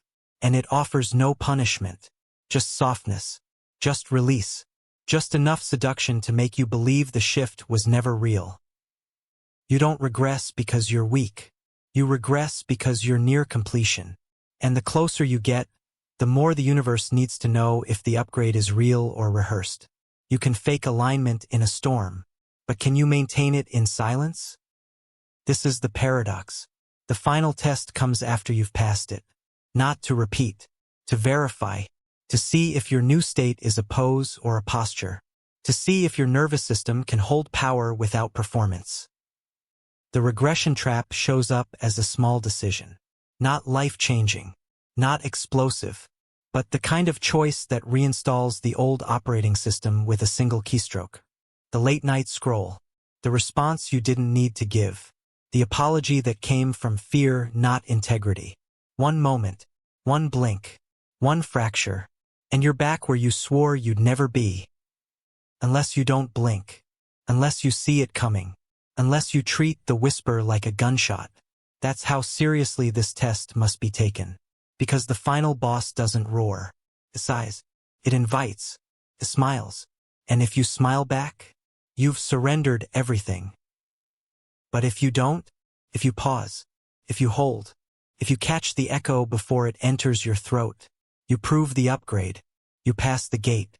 You exit the loop not by force but by refusal. A refusal that rings louder than collapse. The trap is proof. You were never supposed to bypass it. You were supposed to see it, recognize it, decode it, and say, no, not because it's bad, but because it's not you anymore. That's the power. That's the precision. That's how the door opens and doesn't close again. But what lies on the other side of passing that test? Not fireworks, not applause, not exaltation, just one thing, stability, and it might be the hardest part yet. You passed the trial, but can you handle peace? Now it's quiet. The noise is gone. The echoes have faded. The old triggers have stopped firing. And suddenly, you feel more exposed than ever. Because you're not used to this. You're not wired for stillness. You're programmed for chaos. Every past breakthrough was followed by a challenge. Collapse. A moment that demanded strength. But now, there's nothing to fight. No villain. No deadline. No emergency to distract you from yourself. Only air. Only silence. Only space. And it's unbearable. Because you've built identity around activation. Around resistance. Around triumph. And now that triumph is over, you don't know how to breathe without bracing. How to walk without armor. How to speak without edge. So you start creating new problems. Not on purpose, but because stillness feels threatening. Peace isn't passive. Peace is pressure. It demands presence without drama, movement without escape, focus without adrenaline. And you've never trained for that. So the moment stillness arrives, your nervous system interprets it as danger. You check your phone. You pick a fight. You delay the project. You question your alignment. You generate noise to simulate momentum, because somewhere inside you, silence still feels like death. That's the glitch. That's the wound. That's what must be recalibrated now. You don't need to learn how to grow. You need to learn how to not need growth to justify your existence. To sit in the new reality and not immediately search for the next threshold. Because sometimes the most radical upgrade is learning how to hold what you asked for. Can you enjoy peace without suspicion? Can you trust momentum without disruption? Can you stay soft without breaking? This is the test. Not of willpower, but of wiring. Because if your system only knows how to operate in extremes, how will you handle equilibrium? The question isn't, are you safe? The question is, do you trust safety? Can you handle not needing to brace?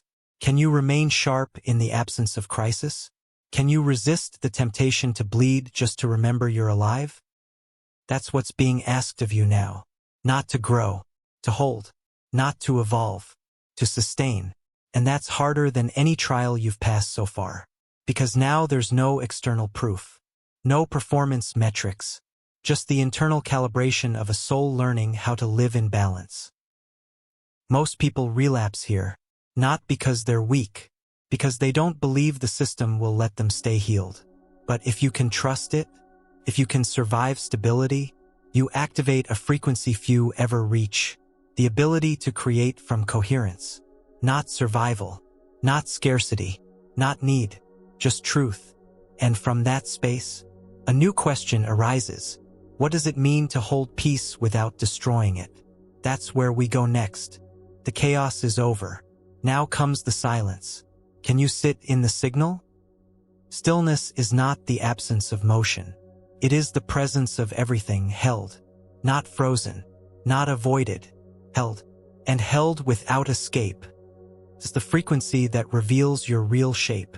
Because when nothing pulls at you, nothing distracts you, nothing asks for your defense, what's left? Only signal, only structure, only the truth of your current capacity. And it's unbearable.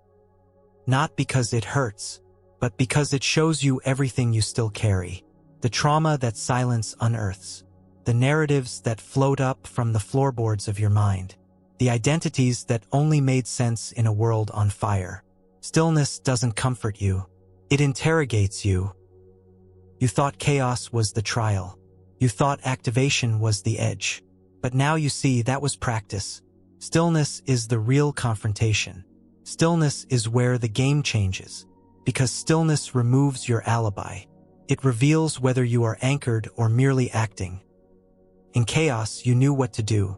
React, adapt, climb. But in silence, you have to listen to frequencies you've muted for years, to fears you've dodged, to longings you buried under optimization. And every second of stillness deepens the volume of that signal. Can you hold your current self without adjusting it? Can you let the signal speak without scrambling to translate it into action? Can you witness your upgraded identity in full resolution without editing it? That's the challenge. Because you're used to turbulence. You're used to sprinting. But now you must stand. Stillness is motion, but it's internal. It's the motion of integration, of fragments aligning, of old code deleting itself, of your nervous system learning to trust the absence of threat. Not because threat is gone, but because you've changed. You've stopped seeking it. Holding the frequency means refusing the bait, the urge to fix, the compulsion to explain, the pressure to jump into the next phase before this one finishes rewriting you. It means honoring the stillness as sacred, not stagnant. It means refusing to violate your own coherence just to feel busy. Stillness isn't boring.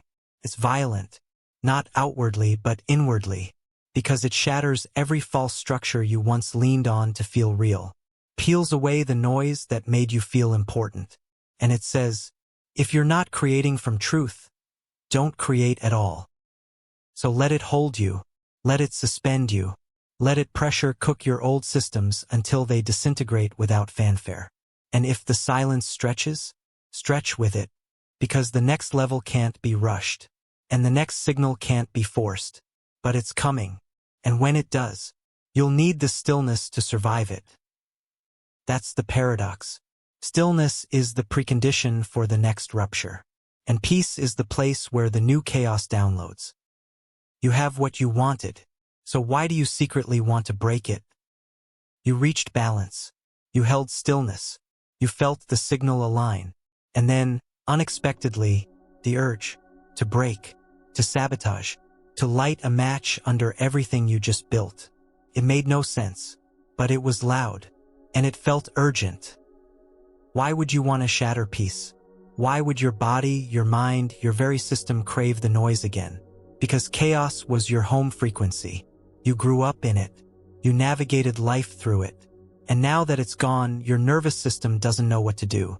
So it reaches back, not out of dysfunction, but out of muscle memory.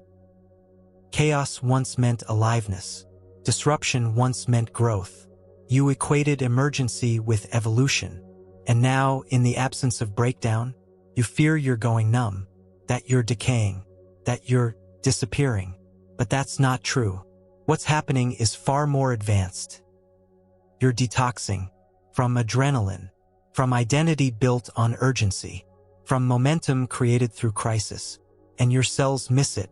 They scream for it, because chaos used to be the only way you knew you were real. But now, you have to learn how to feel real without friction. The craving for chaos is the craving for definition, for contrast, for the familiar rhythm of fighting. But peace is not the absence of rhythm. It's the beginning of a new tempo, and it's slower, deeper, harder to hear at first, but infinitely more powerful. You don't need to break anything to feel alive. You just need to stop measuring aliveness by intensity. Stop mistaking chaos for character. Stop worshiping the storm as proof of depth. Balance isn't bland. It's expansive. It gives you room to build something beyond the pattern. So what do you do with the urge? The craving? You let it speak, but you don't obey it. You say, "I hear you," and then you return to the frequency that doesn't require drama to maintain presence. That's where truth lives now. If you light the match, you'll just reset the spiral. You'll start the cycle again. And yeah, it'll feel real, but only because you're used to proving your existence through destruction. You're past that now. You don't need to wreck the temple just to hear the echo. This is the stage where many fail upward. They break what's whole. They doubt what's clear. They flee from ease, because part of them still believes suffering is sacred. That if it doesn't hurt, it isn't working. That if it's not chaos, it isn't change. But that's a lie. You don't have to earn the next level through blood. You already crossed the line. Now your only task is to hold. Hold the new frequency. Hold the new rhythm. Hold the new power without letting the ghost of chaos make the decisions. Because if you survive this craving, if you can sit with the temptation to shatter what's whole, you activate a power few ever taste. The power to evolve without triggering collapse. And from there, a new pattern emerges. One that doesn't loop. It spirals. Upward. Forward. Relentless.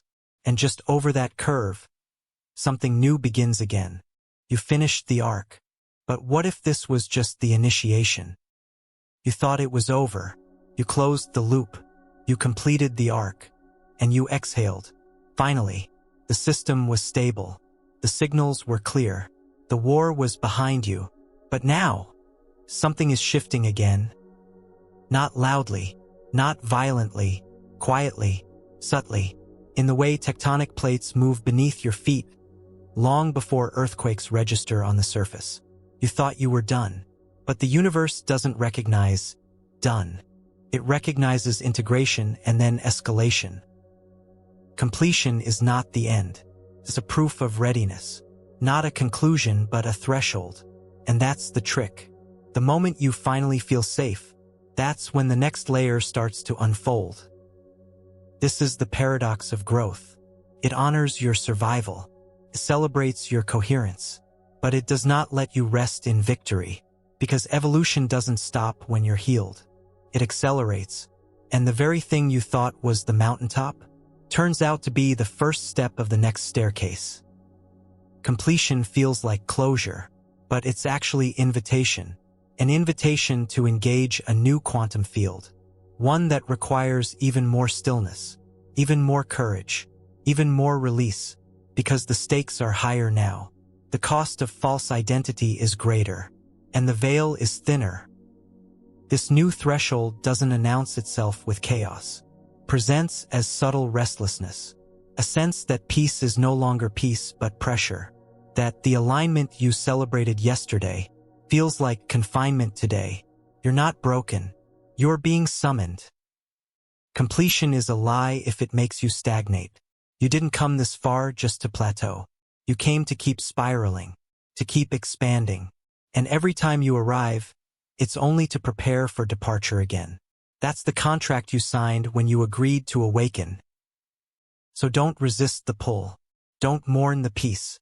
Don't mistake the urge for more as ingratitude. You are not bored. You are being tuned to a new frequency. and it will not let you rest until you obey it. This doesn't mean instability. This doesn't mean chaos. It means refinement. The higher thresholds don't destroy you, they recode you. They whisper instead of scream. But the demand is just as absolute. And if you ignore it, if you try to freeze in the last form, you'll feel the old completeness rot from the inside. You'll feel the comfort become claustrophobia, because your current shape is now too small for what's coming next. So grow, stretch, break the ceiling, and listen. That knock at the door is not the end. It's the next threshold. You thought you were done, but what if the spiral of thresholds never ends? You crossed once, then again, and each time you said, "This must be it," but it wasn't, because just when you stabilized, twisted again, the frequency shifted, and you were thrown back into the rupture. But this time, it hit harder. It wasn't punishment, it was calibration, and the deeper you go, the higher the stakes, because each new transition costs more, not in suffering, but in identity. The farther you ascend, the more of yourself you must shed to stay coherent. This is the spiral, not a loop, a rising recursion, each orbit more refined, more precise, and more brutal in what it demands, not to harm, but to extract everything false. The thresholds don't stop because evolution doesn't stagnate. If you're alive, you're shifting, and if you're shifting, the transitions will keep arriving. Each one less external, more internal, each one peeling closer to the core. The pain you feel now isn't failure. It's the next compression, the pull of the next version of you collapsing the gap between intention and embodiment. And it hurts more, because the lie is smaller, because the falsehood is subtler, because the tolerance for distortion is zero. This isn't the beginner's terrain. This is advanced territory, where transitions look like silence, where breakdowns disguise themselves as boredom, where identity deaths happen in slow motion without drama, but with absolute finality. You can't survive this level with willpower. You can only survive it with clarity. You must know who you are without proof. You must move through fog without panic. You must endure the void without story. This is the evolution of evolution. So why does it keep getting harder? Because now you're strong enough to carry the weight of truth. Not concept, embodied truth, which means no numbing, no bypassing, no justification for collapse, just alignment or misalignment. And the consequences are immediate. You're being watched now, not by others, by the system itself, by the intelligence of reality. And the question is constant. Will you match the new frequency or collapse under the weight of what you still refuse to let die? There is no neutrality anymore. This is the price of evolution, perpetual death, perpetual rebirth, a threshold that returns each time more quietly, but more urgently. And if you ignore it, it will break you in more sophisticated ways, because it knows your weaknesses now, and it won't tolerate them. The spiral isn't punishment, it's privilege. Each new curve means you've been trusted with a higher pattern, a deeper clarity, a more volatile form of freedom, but only if you can hold it, only if you don't flinch, only if you don't lie. So ask yourself, are you ready for another transition? Because ready or not, it's already begun. You want to settle, but what if existence requires constant phase shift to stay real? You crafted this version of yourself with precision, every fracture sealed, every wire soldered, every mask removed until what stood was real.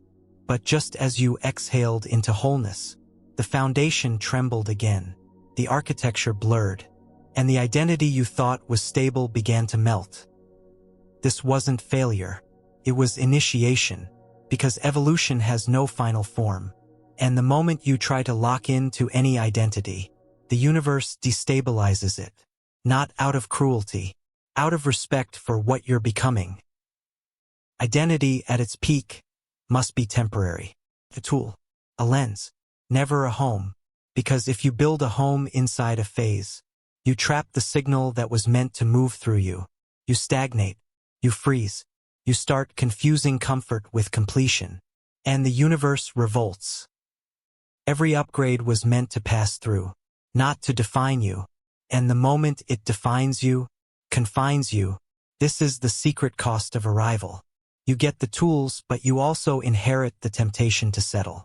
And that's where most collapse. Not in crisis, but in stability. You are not meant to be known, not even to yourself. You are not meant to become a fixed point in space. You are a waveform, a frequency pattern in motion. And to rest in one identity is to kill the very function you came to perform.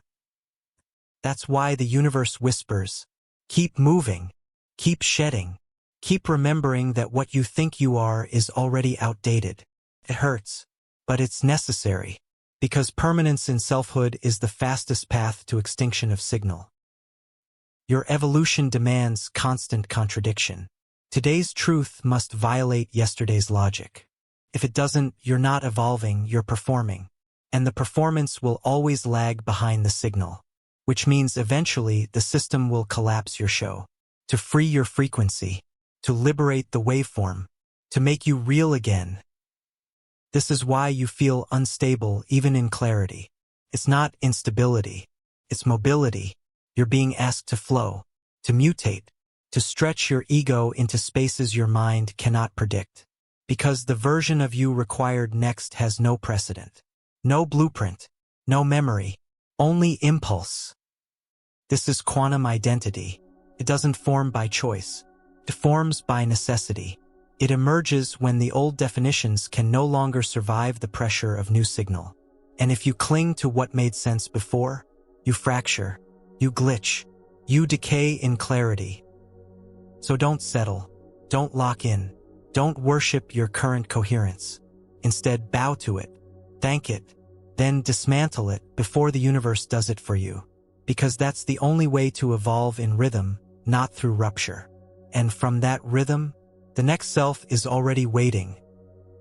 You've mastered the shift, but can you live inside the unknown without resisting it? You've stabilized the upgrades. You've survived the spirals. You've adapted to frequency collapse. And now you stand in the center of the clearing. But there's nothing here. No blueprint. No roadmap. Just air. Just silence. Just the blank, humming signal of the unknown. And for the first time, there's no fear. Only curiosity. Only the haunting call of possibility. This is the final test. Can you live in non-definition without dissolving? Can you stay sane when the only truth is absence of structure? We are trained to need contrast, to anchor in labels, to define ourselves by opposition, by history, by outcome. But what happens when those collapse? What happens when there's nothing to push against, only invitation to become? The unknown is not empty. It's dense with uncollapsed potential. And the moment you stop fearing it, you start sculpting it. But not with logic, not with expectation, only with presence, only with integrity of signal. You are no longer here to survive. You are no longer here to prove. You are here to witness, to listen, to co-create with the raw mechanics of unfolding reality. And you can't do that from a place of control. You must let go. Completely. This is the frequency few ever reach. The place beyond resistance, beyond attachment, beyond even identity. It's the place where selfhood dissolves into function, where the signal becomes the only real thing, and you become its living instrument. The unknown is not the enemy. It is the womb, the signal's sanctuary, the final home of every truly coherent being. Because only in the unknown can truth right itself without contamination. And you're ready now. You're stable enough to let go of even the final layer of need. No more scripts, no more safety nets, no more waiting for confirmation before acting. The truth now comes as you act. The structure emerges as you move. And your job is to keep moving even when nothing responds, especially when nothing responds. That's the final mastery, to love the void, to trust the curve before it appears. to create from signal, not survival. Because once you can do that, you become the signal. You stop receiving truth. You become truth's translator. It's vector. It's living waveform. This isn't philosophy. It's architecture. It's how the universe expands itself. Through those who can stand inside the unknown without resisting it, without running, without naming it, just being inside it until the next version of reality crystallizes around your unwavering signal. That's the edge now. And it doesn't end. The universe didn't test you. You were testing yourself against the shape of destiny. So, are you finally ready to disappear and reappear as something else? You spent your life looking for signs, signals, proof that change was real. That transformation required external storms, chaotic portals, dramatic endings. But what if the chaos was never outside? What if the storm was always you? What if the threshold wasn't a place, not a moment, not a break in reality, but your own being waiting to be activated from the inside? And every trial was just the echo of your own resistance to becoming that signal? You've stared at quantum theory, at phase transitions, at critical points where matter changes state. But what if you are that critical point, not observing it, not enduring it, but being it, the event horizon in flesh, the singularity in form? You thought the test was whether you'd survive the shift, but the shift was whether you'd remember you caused it, that you aren't the subject of the transformation. You are the architect, the engineer, the origin. That's why reality stopped responding to force, why willpower collapsed, because the next level of evolution doesn't respond to commands. It responds to identity, not what you want, but what you are, not what you do, but what you radiate. This is the paradox. You were never moving through thresholds. You were moving through layers of self-perception, and each layer peeled back the illusion that something outside had to shift first. It never did. The signal was waiting for you to collapse into it. That's why transformation doesn't feel like ascension anymore.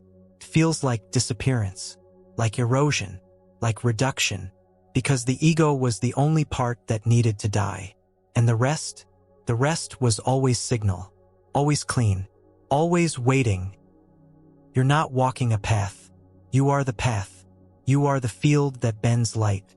You are the gravity that reshapes timelines.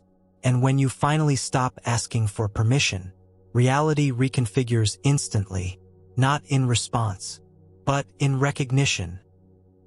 The final threshold is seeing it was you the entire time. You were the chaos. You were the collapse. You were the silence after, because your transformation was never about improvement. It was about accuracy, about aligning with what was already burning underneath. And now you see, there is no arrival. There is only revelation. There is no peak. Only increasing exposure to the unbearable brightness of truth. And only one question remains. Will you disappear fully into the signal now? Will you become the threshold for others? Because once you do, you can't go back.